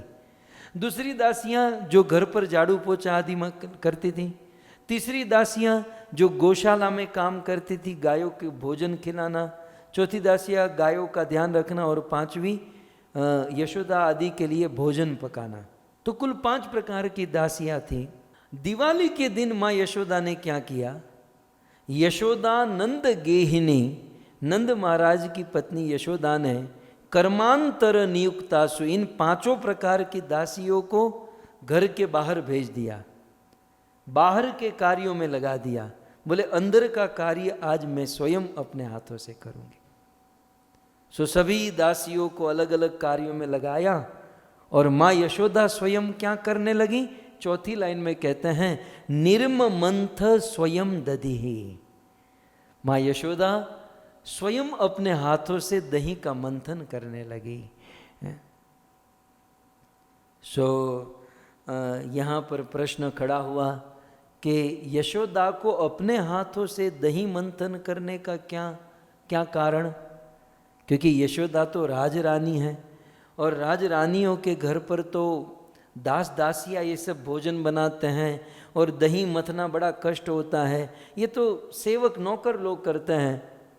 लेकिन यहाँ स्वयं शब्द बड़ा महत्वपूर्ण है कि आज तक यशोदा ने अपने हाथों से माखन नहीं बनाया था। सनातन गोस्वामी लिखते हैं बृहद वैष्णव तोषिणी में इस स्वयं शब्द के ऊपर कि आज तक यशोदा ने उखल को छुआ नहीं था, वो मटके को छुआ नहीं था, वो सब दास दासियां दही माखन ये सब कुछ करती थी। लेकिन दिवाली के दिन जीवन में पहली बार माँ यशोदा स्वयं शब्द ये बता रहा है कि स्वयं जीवन में पहली बार निर्म मंथ स्वयं दधी, अपने हाथों से दही बनाने के लिए बैठी है। तब आचार्यों ने प्रश्न उठाया कि ऐसा क्यों? आज तक जब यशोदा ने कभी दही नहीं बनाया तो आज दही बनाने का क्या कारण? क्योंकि थोड़े दिन पहले एक घटना घट चुकी थी, और वह घटना क्या थी? ब्रज की सभी गोपियां माँ यशोदा के घर पर आकर अनेकों प्रकार की शिकायत करने लगी थी।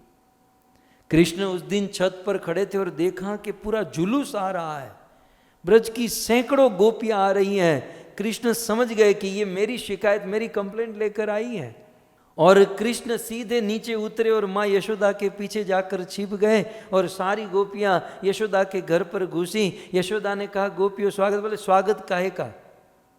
बोले, आपका यहां आने का कारण? तब गोपियां कहती हैं, अपना गाँव लेव नंद रानी, हम कहूँ अनंग बसेरी जाए। हे नंद रानी, हे रानी जू, ये कृष्ण को लेकर इस गांव को छोड़कर तुम चली जाओ। बोले, क्या हुआ? बोले, क्या नहीं हुआ ये पूछिए। ये तुम्हारे कृष्ण ने हमारे नाक में दम करके रख दिया है, हम पूरे गोकुल वासियों को परेशान करके रख दिया है। यशोदा ने कहा, लेकिन हुआ क्या ये तो बताओ। तब गोपियाँ कहते, श्रीमद् भागवत के 10वें स्कंद के 8वें अध्याय में ये श्लोकों में इन बातों का वर्णन है। गोपियाँ कहती हैं, वत्सान मुंचये क्वचित असमये क्रोध संजात हास। क्या बताए रानी जी, दोपहर का भर दोपहर का समय होता है, और उस समय हम लोग कमरे में सोई होती हैं, और उसी समय ये हमारे घर में घुसता है और घर में आकर बछड़ों को छोड़ देता है, और सारे बछड़े छूट जाते हैं और अपनी माँ गाय के पास चले जाते हैं, और गाय का सारा दूध पी जाते हैं। हमारे लिए एक बूंद भी नहीं बचती है। हम लोग गोपाल हैं, हमारा जीवन दूध दही के ऊपर आधारित है, और ये बछड़े सारा दूध पी जाए तो हम कैसे जिएंगे? ये कृष्ण ने हमें बड़ा परेशान किया है। तो माँ यशोदा कहती हैं, अच्छा कृष्ण ऐसा करता है? यदि ऐसा करता है तो उसे डांटना चाहिए। बोले, हमने इसे डांट कर देखा, लेकिन जब हम इसे डांटती हैं तो ऊपर से हम पर डांटता है। वो कहते हैं ना, उल्टा चोर कोतवाल को डांटे। ये कृष्ण हमें डांट कर कहता है कि मैंने किसके बछड़े को छोड़ा है? मैंने मेरे बछड़े को छोड़ा है? मैंने तुम्हारे ही बछड़े को छोड़ा है ना। तुम्हारा बछड़ा दूध पिएगा तो तुम्हारा बछड़ा हेल्दी होगा कि मेरा बछड़ा हेल्दी होगा? कसाई कही की ये बछड़े बिल्कुल बारीक सूखे पतले हो गए हैं, बछड़े को न खिलाती हैं पिलाती हैं। तो इस प्रकार से कृष्ण हम पर क्रोध करता है, डांटता है। और माँ जब हम बछड़ों को पकड़ने जाती हैं, बांधने जाती हैं, तो ये हमारे घर में घुस जाता है। और फिर अनेकों प्रकार की शिकायत चलती थी कि माटी के मटके को उतार देता है, माखन को खाता है, और मैया तेरा लाला चुराता बहुत है। वो खाता तो है लेकिन बिगाड़ता बहुत है। वो खाता कम है, बिगाड़ता ज़्यादा है। क्योंकि अकेला आए तो हमें भी प्रॉब्लम नहीं है, लेकिन ये पूरी टीम को साथ में लेकर आता है। और इनकी टीम में हमारे ब्रजवासी बच्चे हो तो भी कोई प्रॉब्लम नहीं, ये बंदरों को साथ में रखता है। हमें तो आज तक समझ में नहीं आया इसकी टीम में बंदर कहाँ से आ गए, और घर को तहस नहस कर देता है। हमारी सास हमें डांटती हैं, दिन भर हम काम करती हैं। इस प्रकार गोपियों ने बहुत बहुत शिकायत की, और शिकायत करके चली गई।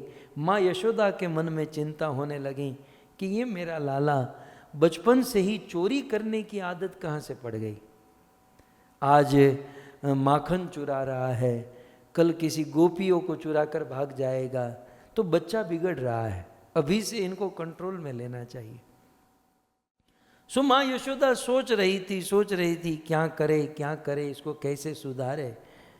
फिर दिवाली के दिन माँ यशोदा को प्लान मिल गया कि ये कृष्ण मेरे घर पर इतनी गाय, इतना माखन, इतना सब कुछ होने के बाद भी दूसरों के घर पर चोरी क्यों करता है। यशोदा को उत्तर मिल गया, कारण यही है कि मेरे घर पर जो माखन बनता है वे मेरे घर की दास दासियाँ बनाते हैं, और दास दासी न जाने किस भाव में माखन बनाते होंगे। इसलिए देवी यशोदा ने सोचा कि अब मैं मेरे हाथों से माखन बनाऊंगी। कई बार होता है ना, हम लोग बाहर से कुछ सामान लाकर भगवान को भोग लगाते हैं और फिर प्रसाद समझकर खाते हैं।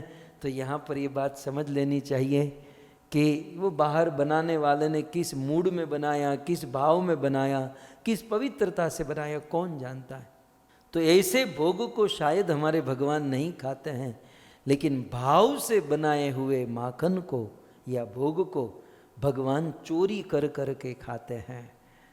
सो माँ यशोदा ने सोचा मैं अपने हाथों से, स्वयं शब्द जो श्लोक में लिखा है कि मैं अपने हाथों से मंथन करूंगी, दही का माखन बनाऊंगी और कृष्ण को अपने हाथों से खिलाऊंगी। सो इस प्रकार माँ यशोदा अपने हाथों से माखन बनाने लगी। और माखन बनाने लगी तो कैसे बनाने लगी, बहुत सुंदर कथा है। दिवाली का दिन था, सबको अलग अलग काम में लगा दिया।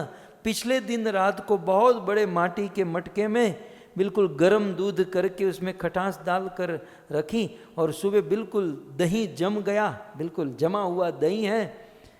और माँ यशोदा, दिवाली का दिन है इसलिए सुंदर वस्त्र पहनी है और मटके में मंथानी रखी हैं। पहले के ज़माने में तो वो ग्राइंडर आदि नहीं होते थे ना, और दो रस्सी होती थी और उसे खींचना होता था। सो माँ यशोदा ने माखन बनाना प्रारंभ किया। ब्रह्म मुहूर्त का समय था, ब्रज वृंदावन गोकुल का ये स्थान था, और माँ यशोदा माखन बनाने लगी। लेकिन कैसे? सुखदेव गोस्वामी कहते हैं, यानी यानी ही गीतानि तदबाल चरितानि च दधि निर्मंथने काले स्मरंती तान्य गायत। सुखदेव जी कहते हैं कि चुपचाप मूंगे मूंगे भोजन नहीं बना रही थी। माताओं को सीखना चाहिए। आजकल तो भोजन बनाते हैं या तो चुपचाप बनाते हैं, या तो पति को डांटते हुए भोजन बनता है, या बच्चों को डांटते हुए बनता है, या फिल्मों का गाना। माँ यशोदा कृष्ण के लिए भोजन बना रही है, भोग बना रही है, कृष्ण के लिए माखन बना रही है। कैसे? तो यानी यानी ही गीतानी तदबाल चरितानि च, गीत गाते हुए। कौन सा गीत? बोले तद बाल चरितानि, कृष्ण के बाल चरित्र जो है, कृष्ण की बाल लीला के जो गीत है वो गा रही है। हमारे संतों ने इन गीतों को वर्णन किया है।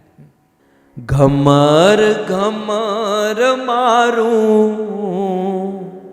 हे वलोणु गाजे श्याम, आवीने मारी मटकी फोड़े। मथुरानी जेल मां कान जनमिया, वसुदेव टोपला मां मेली ने हाल्या। यमुना जी मां केडियूं पाड़े, मारो कान श्याम, आवीने मारी मटकी फोड़े। ओहो कान, आवीने मारी मटकी फोड़े। माँ यशोदा गा रही है। अब स्त्रियों को गाने में क्या देरी लगती है? स्त्रियों का तो स्वभाव ही होता है गाना। पुरुषों को तो थोड़ा मेहनत, थोड़ा सा रियाज, थोड़ी सी प्रैक्टिस करनी पड़ती है। माताओं को तो स्वर ही ऐसा मिला है कि वो बोलती भी है तो गाती हुई दिखाई देती है, और फिर माताओं को गाने में वो छंद अलंकार वो तुरंत सब बीठ जाते हैं। माताओं में तो ऐसी कला होती है कि वो रोते हुए भी गाती है। कभी कभी जब जीवन में दुख आता है तो रोते। गाना और रोना तो ये तो नई बात, मैंने कुछ साल पहले देखा। खैर, तो माँ यशोदा आज कृष्ण के लिए माखन बना रही हैं और माखन बनाते हुए गा रही हैं। तो दधि निर्मंथने काले, दधि का जब मंथन हो रहा था उस काले, उस समय पर स्मरंती तान्य गायत, कृष्ण का स्मरण कर रही हैं और कृष्ण को गा रही हैं। कैसे कैसे ये दृश्य कैसा लग रहा है, सुखदेव गोस्वामी ने बहुत सुंदर वर्णन किया। सोमं वास पृथुकटि तटे बिभ्रति सूत्र नाब्धम पुत्र स्नेह स्नुत कुच युगम जात कंपम च सुभ्रुः रज्वाकर्ष श्रम भुज चलत कंकणो कुंडले च स्विन्नं वक्त्रं कबर विगलन मालती निर्ममन्तः। सुखदेव गोस्वामी कहते हैं कि माँ यशोदा कृष्ण के लिए माखन बना रही है ना, ध्यान से सुनिएगा, कृष्ण के लिए भोग बना रही है तो वे उत्साह में आकर बना रही है, मानो उनके घर पर आज फेस्टिवल है, आज उत्सव है। माताएं घर पर या प्रभु जी जो भी, कृष्ण की जब हम सेवा करें तो उसे बोझ समझकर, उसे बर्डन समझकर, चिंता टेंशन समझकर नहीं करनी चाहिए। ईश्वर की जब सेवा मिले तो घर पर उत्सव मनाना चाहिए।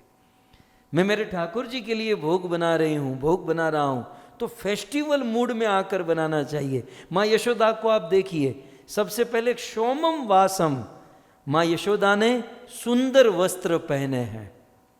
भगवान की सेवा करते समय, भगवान के भोग बनाते समय वस्त्रों की भी बड़ी महिमा है। तो कहते हैं सोमम वासम पृथु कटि तटे, वे सुंदर रेशमी वस्त्र, सोमम माने रेशमी, रेशमी वस्त्र जो होता है ना वो कभी अपवित्र नहीं होता है। दो वस्त्र, एक रेशमी वस्त्र और एक ऊन का वस्त्र। इसलिए आपने देखा होगा हमारे वहाँ जो आसन होते हैं ना वो आसन ऊन के बनाते हैं, क्योंकि ऊनी आसन अपवित्र नहीं होते और रेशमी अपवित्र नहीं होता।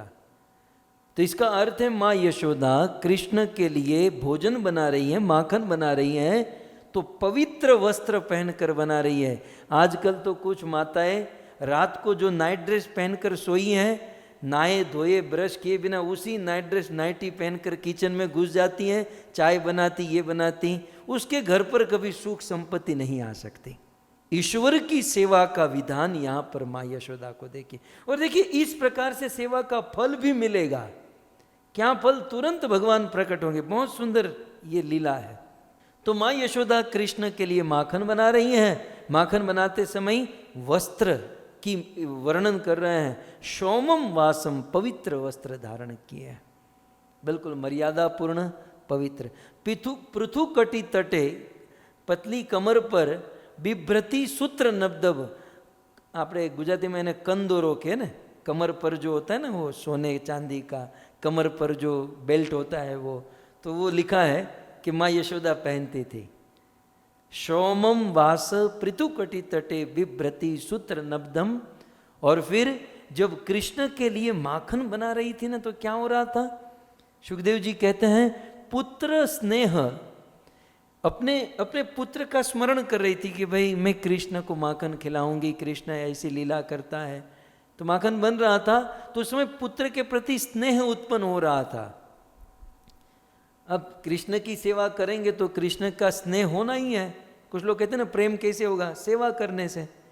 तो पुत्र स्नेह, इतना स्नेह। और माँ यशोदा तो वात्सल्य भाव में थी ना, तो अपने बेटे के प्रति, कृष्ण के प्रति इतना स्नेह हुआ कि स्नुत कुछ युगम जात कंपम चश्रुभु, माँ यशोदा के स्तनों से दूध चूने लगा। केवल कृष्ण का स्मरण करते हुए, कृष्ण के लिए भोजन बनाते हुए इतना प्रेम उमड़ा कि उनके स्तनों से दूध चूने लगा। और आगे कहते हैं, ये बहुत सुंदर बात है, रज्ज्वाकर्ष श्रम, रज्ज्वाकर्ष श्रम भुज चलत कंकणों कुंडलेच। रज्जु आकर्ष, अर्थात माखन कैसे बनाना पड़ता है? वो घर घर वो चलता है ना, वो मंथानी चलती हैं और फिर ऐसे ऐसे माखन चलता है।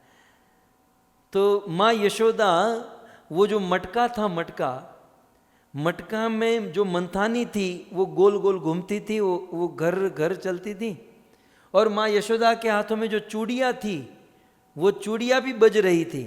माने वो मंथानी गमर गमर करके मृदंग बजा रही थी, तबला बजा रही थी, और माँ यशोदा के हाथों में जो चूड़ियाँ थी वो चूड़ी मंजीरा बजा रही थी, करताल बजा रही थी। सो मृदंग बज रहा है, करताल बज रही है, और माँ यशोदा गा रही है। और गाते हुए, ये सेवा करते हुए, रज्जु आकर्ष, वो रस्सी को खींचने के कारण श्रम, श्लोक में देख सकते हैं, रज्जुआकर्ष श्रम, रज्जू खींचने का श्रम होता था, क्योंकि ये रानी थी और ये राज रानी ने कभी इतनी मेहनत नहीं की थी, लेकिन आज अपने बेटे के लिए, कृष्ण के लिए ये मेहनत कर रही है।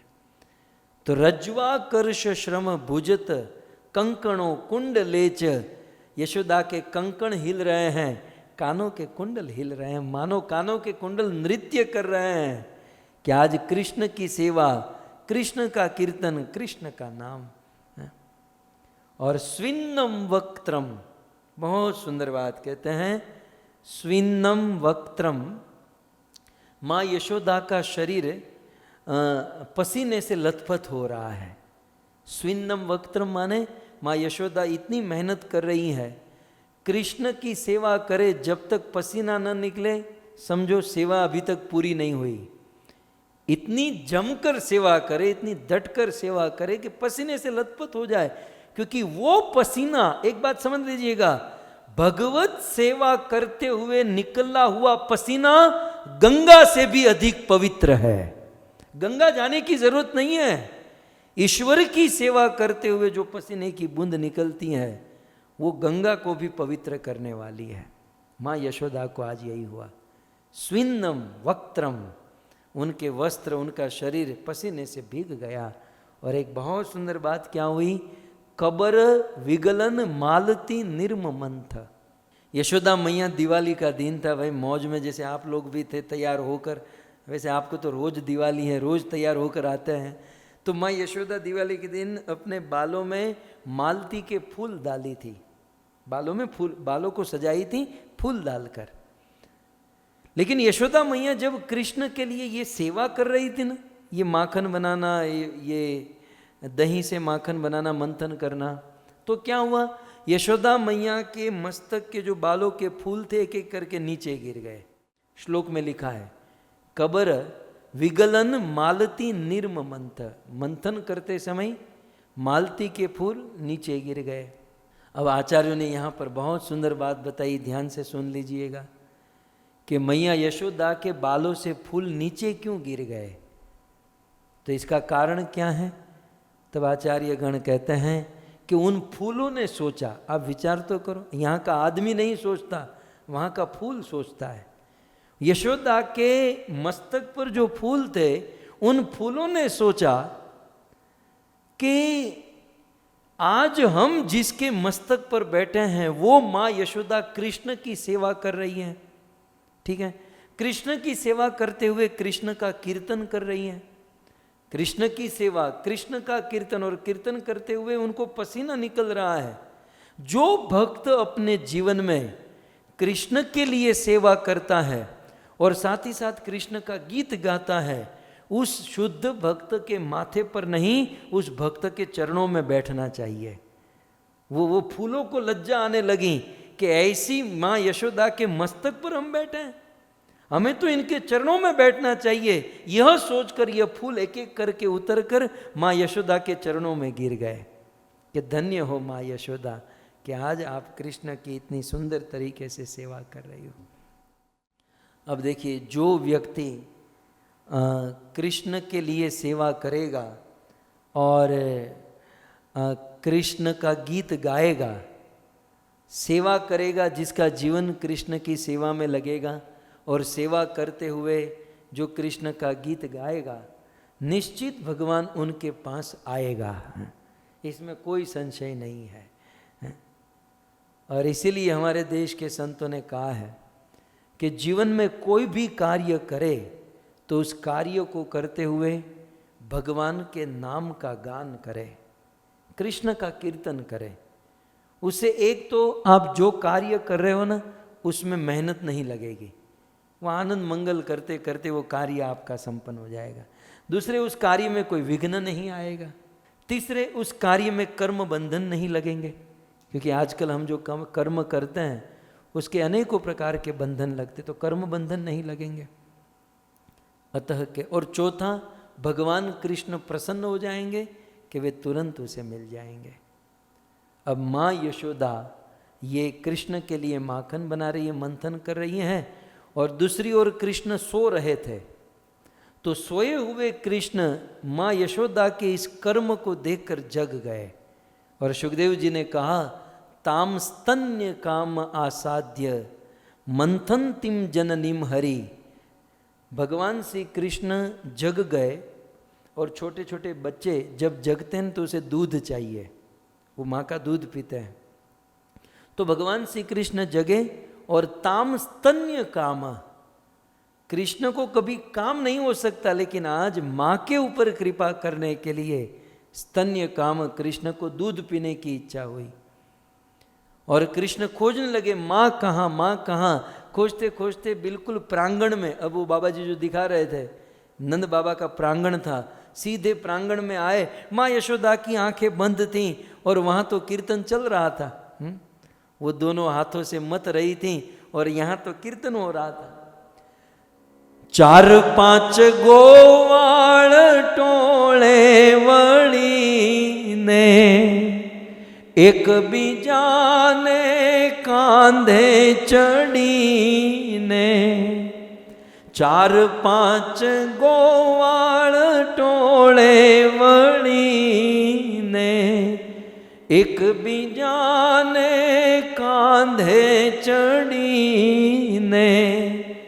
मटुकी माँ मोरली मारे, मारो कान श्याम, आवीने मारी मटकी फोड़े।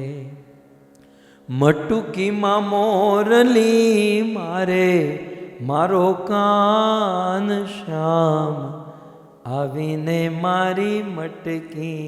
यशोदा मैया का तो ये चल रहा था। और भगवान श्री कृष्ण आए, हम आँखों चोड़ते चोड़ते आए, ऐसे ऐसे करते, अभी थोड़ी थोड़ी देर में जगे थे। तो माँ यशोदा की आंखें बंद थी और भगवान श्री कृष्ण ने वो जो मंथानी थी ना, આપણે झेरनी कहिए, वो जो मोटी मंथानी, कृष्ण ने मंथानी के ऊपर हाथ रख दिया ठाट करके। अब वो मंथानी तो गोल गोल घूमती है, और कृष्ण ने उस पर हाथ रखा तो मंथानी का घूमना रुक गया। माँ यशोदा की आंखें खुल गई, बोले कौन आया, ये रुक कैसे गई। तब आंखें खोलकर देखी तो कृष्ण।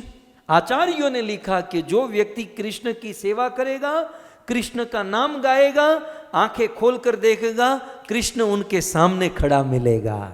कृष्ण दूर नहीं है, कृष्ण की सेवा कीजिए, कृष्ण का नाम गाइए, कृष्ण आपके सामने मिलेंगे, इसमें कोई संशय नहीं है।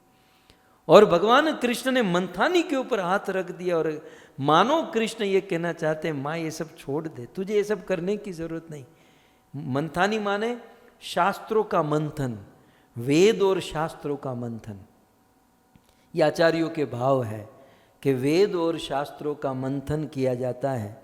मानो कृष्ण कहना चाहते हैं कि वेद और शास्त्रों का मंथन जो है मुझसे प्रेम प्रकट करने के लिए किया जाता है। माँ मैं तो तुझसे प्रेम करना चाहता हूँ, अब तू ये बंद कर दे और मुझे अपने गोद में लेकर दूध पिला दे। तो एक हाथ कृष्ण ने मंथानी के ऊपर रखा, दूसरे हाथ माँ यशोदा के कंधे पर रखा, और सीधे कृष्ण यशोदा के गोद में चढ़ गए और माँ यशोदा का दूध पीने लगे। और माँ यशोदा कृष्ण को दूध पिला रही है तो कृष्ण को भी आनंद आ रहा है और माँ यशोदा को भी आनंद आ रहा है। सुखदेव गोस्वामी कहते हैं, तमंकारूढ़ पाय यत्स्तनम स्नेहस्नुतम सस्मति मिक्षति मुखम। कृष्ण को दूध पीते हुए माँ यशोदा कृष्ण का दर्शन कर रही है तो सस्मित, अपना स्मित मंद मंद मुस्कुराते हुए माँ यशोदा कृष्ण को देख रही है। लेकिन अब क्या हुआ, कृष्ण यशोदा का दूध तो पी रहे हैं, लेकिन दूध पीते हुए अतृप्त, कृष्ण को तृप्ति नहीं मिल रही है। लोभ है? दूसरों को कहते हैं लोभ मत करना, काम मत करना, ये आज खुद को इनको काम भी हुआ और अब लोभ भी हो रहा है। अतृप्त, तृप्ति नहीं हो रही है। अतृप्तम उत्सृज्य जवेन साययाव उत्सिच्य माने पयसी त्वधिश्रिते। माता यशोदा का दूध पीते हुए कृष्ण को जब संतुष्टि नहीं मिली और दूध पीते गए, माँ यशोदा भी आनंद कर रही है, कृष्ण भी आनंद कर रहे हैं, तब तक क्या हुआ, रसोई घर में, किचन में, चूल्हे पर एक तपेली में, एक पात्र में दूध उबल रहा था। होता ना, गाय का दूध गर्म करके रख देते हैं तो फिर बच्चों को पिलाया जाता है। तो कृष्ण के लिए ही पद्मगंधा गाय का दूध अंगीठी पर जल रहा था, चूल्हे पर तपेली में वो रखकर उबल रहा था। धीमा गैस आम मूक्यो तो धीमे गैस पर उबलने के लिए, लेकिन वो दूध जो है ना बहुत कम समय में वो उभर गया, वो बाहर आ गया। और आप सब जानते दूध बाहर आ जाता है, चूल्हे में कितने छन करके आवाज आती है। माँ यशोदा ने सुना। अब यहाँ पर कृष्ण बड़े चाव से, प्रेम से, भाव से माँ यशोदा के स्तन का दूध पी रहे हैं और वहाँ पर चूल्हे पर दूध उबर रहा है। तो यशोदा ने सोचा कि स्तन का दूध तो स्तन में ही रहेगा, लेकिन वो चूल्हे वाला दूध मैं बचा लूँ, नहीं तो वो पूरा बिगड़ जाएगा। कृष्ण यशोदा को छोड़ना नहीं चाहते थे, तो जबरदस्ती यशोदा ने कृष्ण को छुड़ा कर बिठाया और दौड़कर किचन में, रसोई घर में चली गई और ऐसा रुमाल लिया और जल्दी जल्दी करके चूल्हे पर ऐसा वो जो तपेली पात्र थी ऐसे उठाकर फिर ऐसे रख दिया। लेकिन आचार्यों के कलम चल गई कि भाई वो रसोई घर के चूल्हे का दूध क्यों उभर गया, क्यों बाहर निकल गया। तो कहते हैं आध्यात्मिक जगत में, गोकुल में दूध भी सोचता है। दूध भी सोचता है, क्योंकि गाय का था, भैंस का होता तो नहीं सोचता। गाय तो दूध ने सोचा, क्या सोचा, दूध ने सोचा कि मैं पिछले 1.5 घंटे से चूल्हे पर बैठा हूं। अब आप बैठो चूल्हे पर, मैं पिछले 1.5 घंटे से चूल्हे पर बैठा हूं, तपस्या कर रहा हूं, है ना। दूध को गर्म करना ये दूध की तपस्या है। मैं 1.5 घंटे से यहां अग्नि के ऊपर बैठा हूं, तपस्या कर रहा हूं, इस भाव से, इस उद्देश्य से कि मैं कृष्ण की सेवा करूंगा, कृष्ण मुझे ग्रहण करेंगे। सो कृष्ण मुझे ग्रहण करेंगे, इस भाव से मैं यहाँ पर उबल रहा हूँ, यहाँ पर मैं तपस्या कर रहा हूँ। लेकिन मैं देख रहा हूँ कि कृष्ण अपनी माँ का दूध पी रहे हैं और अपनी माँ का दूध पीते हुए कृष्ण को आनंद आ रहा है, और जिसने अपनी माँ के हृदय का दूध पी लिया अब वो मुझे नहीं पिएंगे। तो उस चूल्हे के दूध के हृदय में बड़ा दुख लग गया कि कृष्ण मेरा पान नहीं करेंगे, कृष्ण मुझे नहीं पिएंगे। और उस दूध को इतना बुरा लग गया, इतना कष्ट हुआ कि अब मैं कृष्ण की सेवा में नहीं काम में आऊंगा, अब कृष्ण मुझे सेवा में नहीं लेंगे। अब ये दूध अर्थात मैं कृष्ण की सेवा में काम में नहीं आया तो ये जीवन जीने से क्या लाभ। जरु जाऊ सुजीवन जानकी नाथ, जिए जग में तुम रो बिनु भय। जानकी नाथ राम सीता की सेवा ही न कर सके तो ये जीवन जल जाए, यही बेहतर है, क्योंकि जो नहीं मेरे राम का वो नहीं कछु काम का। भगवान की सेवा में जीवन काम में न आए, यह सोचकर वह चूल्हे का दूध ने सोचा कि अब कृष्ण मेरी सेवा नहीं लेंगे तो मैं आत्महत्या कर लूंगा। तो तपेली से बाहर आया दूध आत्महत्या करने के लिए और जैसे आत्महत्या करके दूध वो करने के लिए बाहर आया, आवाज आई तो माँ यशोदा गई और उनको बचा लिया। चिंता मत कर, तू ठंडा हो जा, कुछ देर के बाद हम कृष्ण की सेवा तुमसे कराएंगे। तो यहाँ तो माँ यशोदा ने दूध बचा लिया।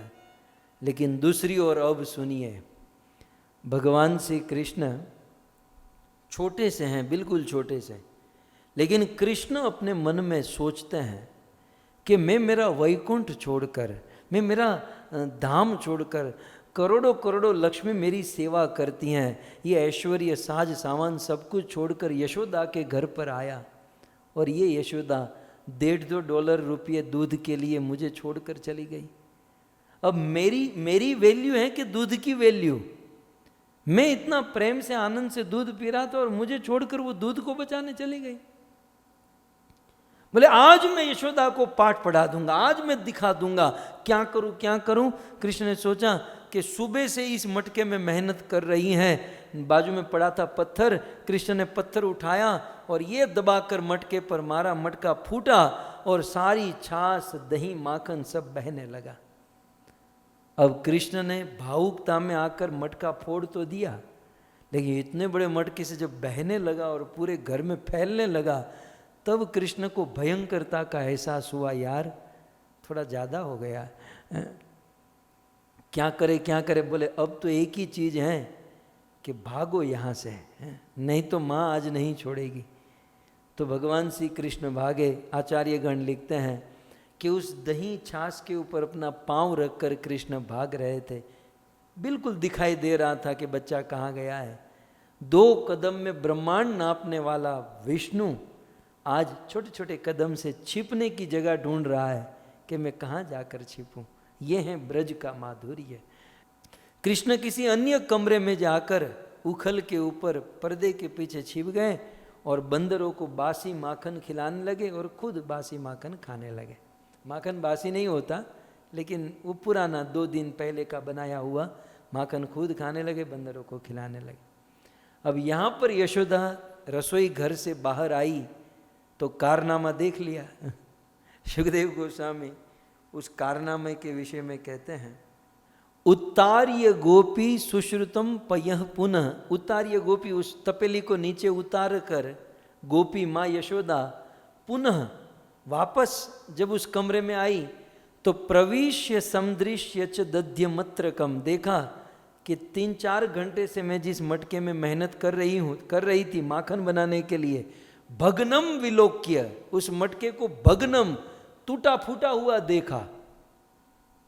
और जैसे ही मटके को भग्नम विलोक्य, मटके को टूटा हुआ देखा, तो स्वसुतस्य कर्म तज, समझ गई कि ये मेरे बेटे का काम है।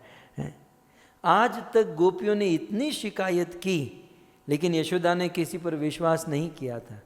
लेकिन आज जब अपने ही घर पर मटका फूटा हुआ देखा, यशोदा को कन्फर्म हो गया कि यही है जो सब जगह पर उत्पात कर रहा है। जहास, पहले यशोदा को हंसी आई, जहास माने हंसी। कुछ क्षण के लिए माँ यशोदा स्माइल करने लगी, हंसी इस बात की आई कि चलो जो भी है, लेकिन है समझदार, बुद्धि कम नहीं है इसमें, बंदे में बुद्धि तो है। क्योंकि मटका जो ना बिल्कुल नीचे से फोड़ा गया था, ऐसे फोड़ा था कि एक बूंद भी उसमें बचे नहीं। सो माँ यशोदा हंसी और फिर माँ यशोदा को बड़ा क्रोध हुआ। उखुला अंघ्रि अपरि व्यवस्थितम मरकाय कामम ददम शिचि स्थितम। माँ यशोदा अब खोजने लगी कृष्ण कहाँ, कृष्ण कहाँ। हाथ में उठाई छड़ी और छड़ी उठाकर अब तो आज मैं इसको दंड देकर रहूंगी, आज पकड़ कर रहूंगी, आज तो मैं उसको समझाऊंगी। यशोदा कृष्ण कहाँ, कृष्ण कहाँ। तब तक यशोदा ने पर्दा हटाया और कृष्ण बंदरों के साथ माखन खा रहे थे। बोले हाथ में छड़ी है। कृष्ण डर कर उस उखल से कूदे और भागे। तो कृष्ण आगे आगे भाग रहे हैं, माँ यशोदा पीछे पीछे भाग रही है। सत्यव्रत मुनि ने यह दृश्य जो है अपने पद्म पुराण में लिख दिया।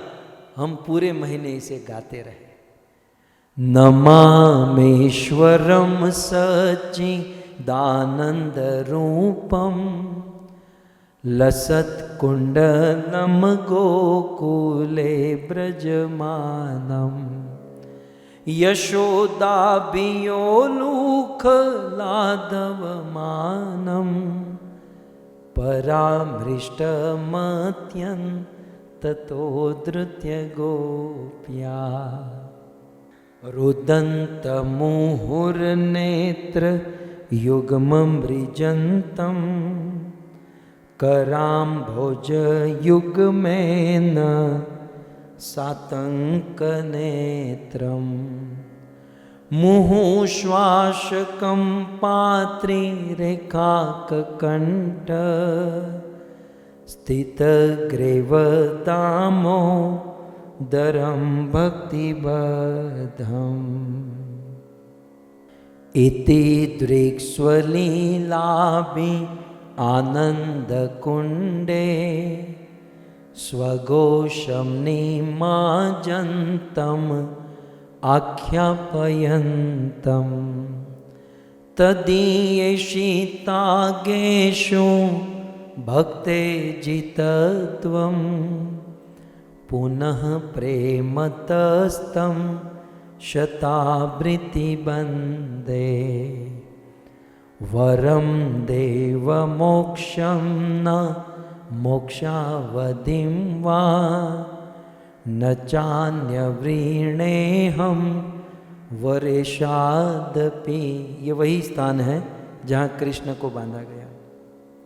इदं ते वपुरनाथ गोपाल बालम सदा मे मनस्या विरास्तां किमन्ये। इदं ते मुखाम्बोज अत्यंत नीले वृतं कुन्तले स्निग्ध रक्तिश्च गोप्या। मुहुश्चुम्बितं बिम्ब रक्ताधरं मे मुहुश्चुम्बितं बिम्ब रक्ताधरं मे मनस्य वीरास्ता मालं लक्षला मनस्य वीरास्ता मालं लक्षला। नमो देवतामोदरानन्त विष्णु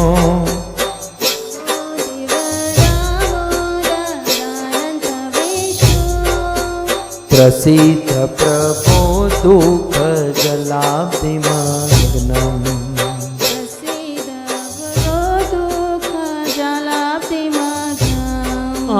कृपा दृष्टवृष्ट्याति दिनं बतानु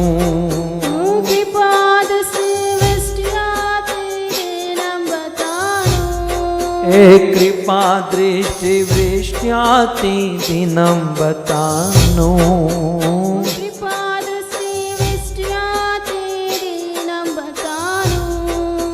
गृहाणेश मामज्ञ मेधक्षिद्रेश्य।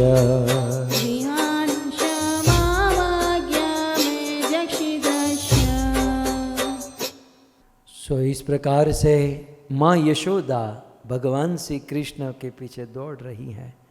कृष्ण आगे आगे, यशोदा पीछे पीछे। कृष्ण कभी इस कमरे में चले जाते, कभी उस कमरे। माँ यशोदा खाते पीते घर की है, राज रानी है। थोड़ा सा मोटा शरीर, मोटा तो नहीं लेकिन स्वस्थ शरीर है। और कृष्ण को पकड़ने में परेशानी हो रही है, पसीने से लथपथ हो रही है। कृष्ण आगे आगे भाग रहे हैं माँ यशोदा पे। अब कृष्ण गोकुल की गलियों में दौड़ने लगे। तो भक्तों, हम सब परिक्रमा करते हुए गोकुल पहुँचे हैं और इन गोकुल की गलियों में कृष्ण को दौड़ने देते हैं। और कल भगवान श्री कृष्ण पकड़े जाएंगे, बंधे जाएंगे। गोकुल के अनेक स्थानों का दर्शन करके हम रावल की ओर आगे बढ़ेंगे। आप सभी भक्तों ने बड़े भाव से, बड़े प्रेम से इस कथा में, इस यात्रा में भाग लिया। आप सभी भक्तों का हम धन्यवाद करते हैं। आज की यात्रा हमारी गोकुल में रुकी हुई है, महावन में, ब्रह्मांड घाट पर, और कल हम यहाँ से गति करेंगे। आइए आज के सत्र को हम विराम करते हैं। ग्रंथराज श्रीमद् भागवतम महापुराण की ब्रजमंडल 84 कोस परिक्रमा की जगत गुरु श्रील प्रभुपाद की निताय गौर प्रेमानंद। जय जय श्री राधे, जय जय श्री राधे, जय जय श्री राधे श्याम। ईश्वरं सच्चिदानन्दरूपं लसत्कुण्डलं गोकुले व्रजमानम् स्वामीश्वरं सच्चिदानन्दरूपं लसत्कुण्डलं गोकुले व्रजमानम् नमामीश्वरं सच्चिदानन्दरूपं लसत्कुण्डलं गोकुले व्रजमानम्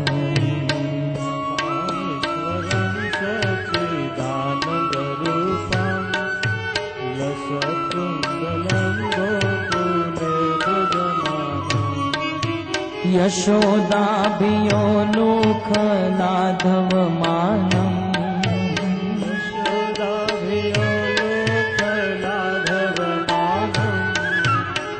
यशोदाभियो लोकलाघवमानम्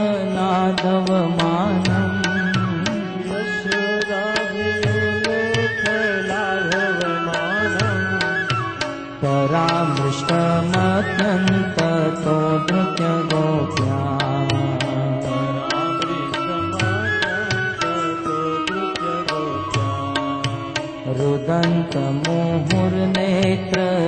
रुदन्तमुहुर्नेत्रयुग्मभृजन्तम् कराम्बुजयुग्मेन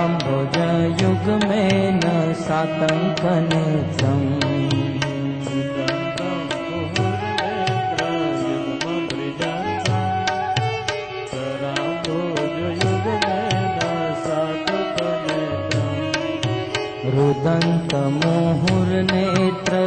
रुदन्तमुहुर्नेत्रयुग्मभृजन्तम् कराम्बुजयुग्मेन सातङ्कनेत्रम्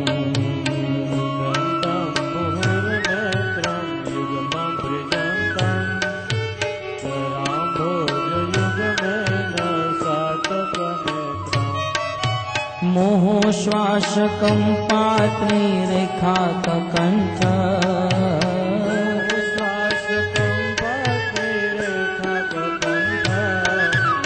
मोहश्वासकं पात्रीरेखाककण्ठ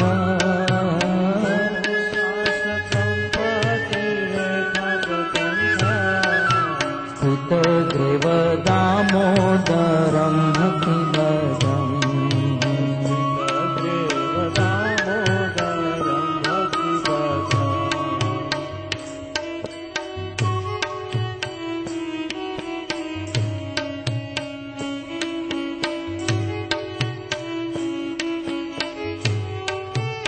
इति दीक्ष्वलीलाभिरानन्दकुण्डे स्वघोषं निमाजन्तमाख्यापयन्तम्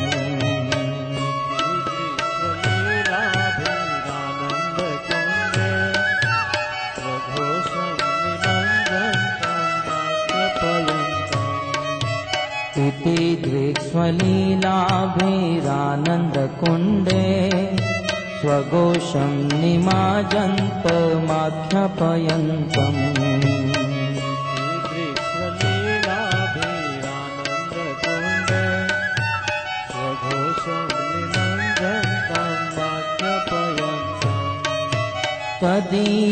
तदीयशीतागेषु भक्तजितत्वम्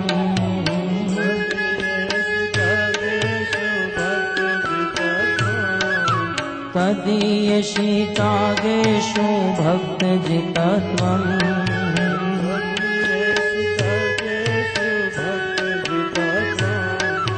पुनः प्रेमतस्तं शतावृत्तिवन्दे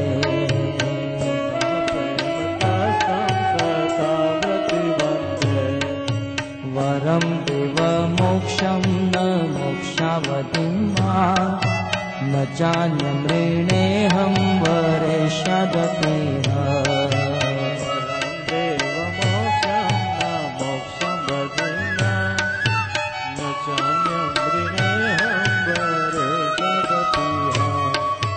वरं देवमोक्षं न मोक्षावधिं वा न चान्यमृणेऽहं वरेष्यादपीह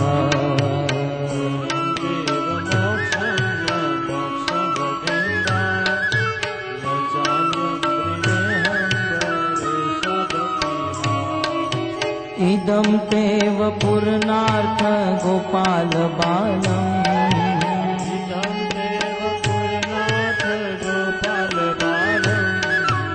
इदं तेव पूर्णार्थ गोपाल बालम्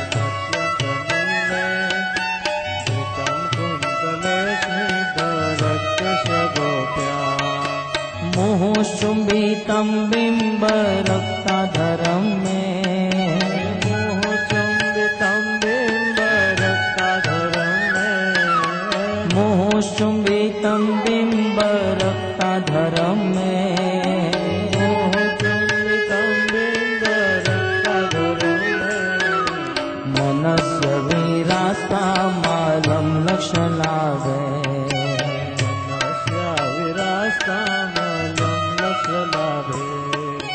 नमो देव दामोदरानंत विष्णु, प्रसीद प्रभो दुख जलाभिमग्नम्।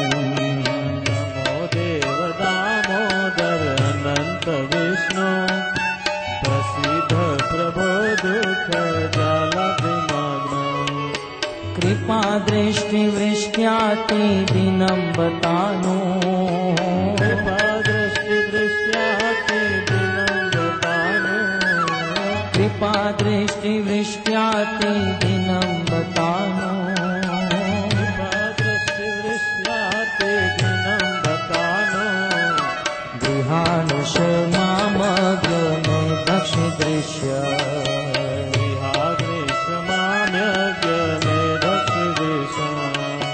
कुबेरात्मजो बत मुख्य वयत्व, त्वया मकितो भक्ति भाव्यो कृतौ च। कुबेरात्मजो बत मुख्य वयत्व, त्वया मकितो भक्ति भाव्यो कृतौ च।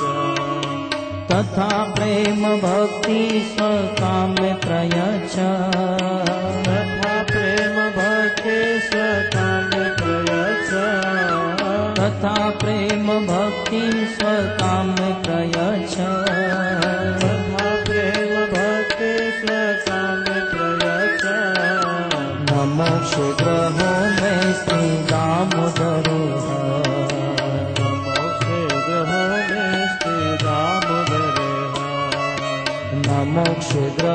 में स्त्री दामोदरे, मोक्ष ग्रहो में स्त्री दामोदरे, नमस्ते स्तुदाम्ने स्फुरदीप्तिदाम्ने, त्वदीयोदरायात् विश्वस्य दाम्ने। नमस्ते स्तुदाम्ने स्फुरदीप्तिदाम्ने, त्वदीयोदरायात् विश्वस्य दाम्ने। नमो राधिकाये त्वदीया प्रियाये, नमो राधिकाये त्वदीय प्रियाये, नमो राधिकाये त्वदीया प्रियाये, नमो राधिकाये त्वदीय प्रियाये, नमो राधिकाये त्वदीया प्रियाये, नमो राधिकाये त्वदीय प्रियाये, नमो राधिकाये त्वदीया प्रियाये, नमो राधिकाये त्वदीया प्रियाये,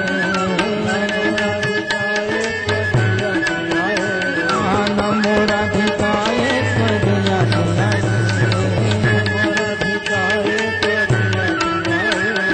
नमो नंतलीलाय देवाय तुभ्यं, नमो नंतलीलाय देवाय तुभ्यं। राधा दामोदर राधा दामोदर राधा दामोदर राधे,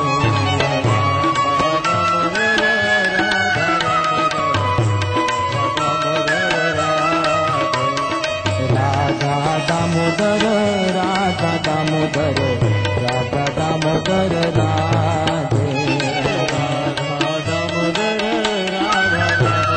राधा दामोदर राधे।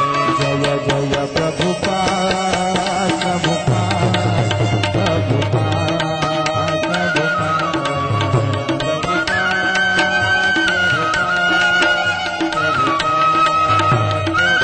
नित्य गौर हरि हरि बोल हरि बोल, नित्य गौर हरि बोल हरि बोल हरि बोल। दामोदर भगवान की, श्री दामोदर अष्टकम की, श्रील प्रभुपाद।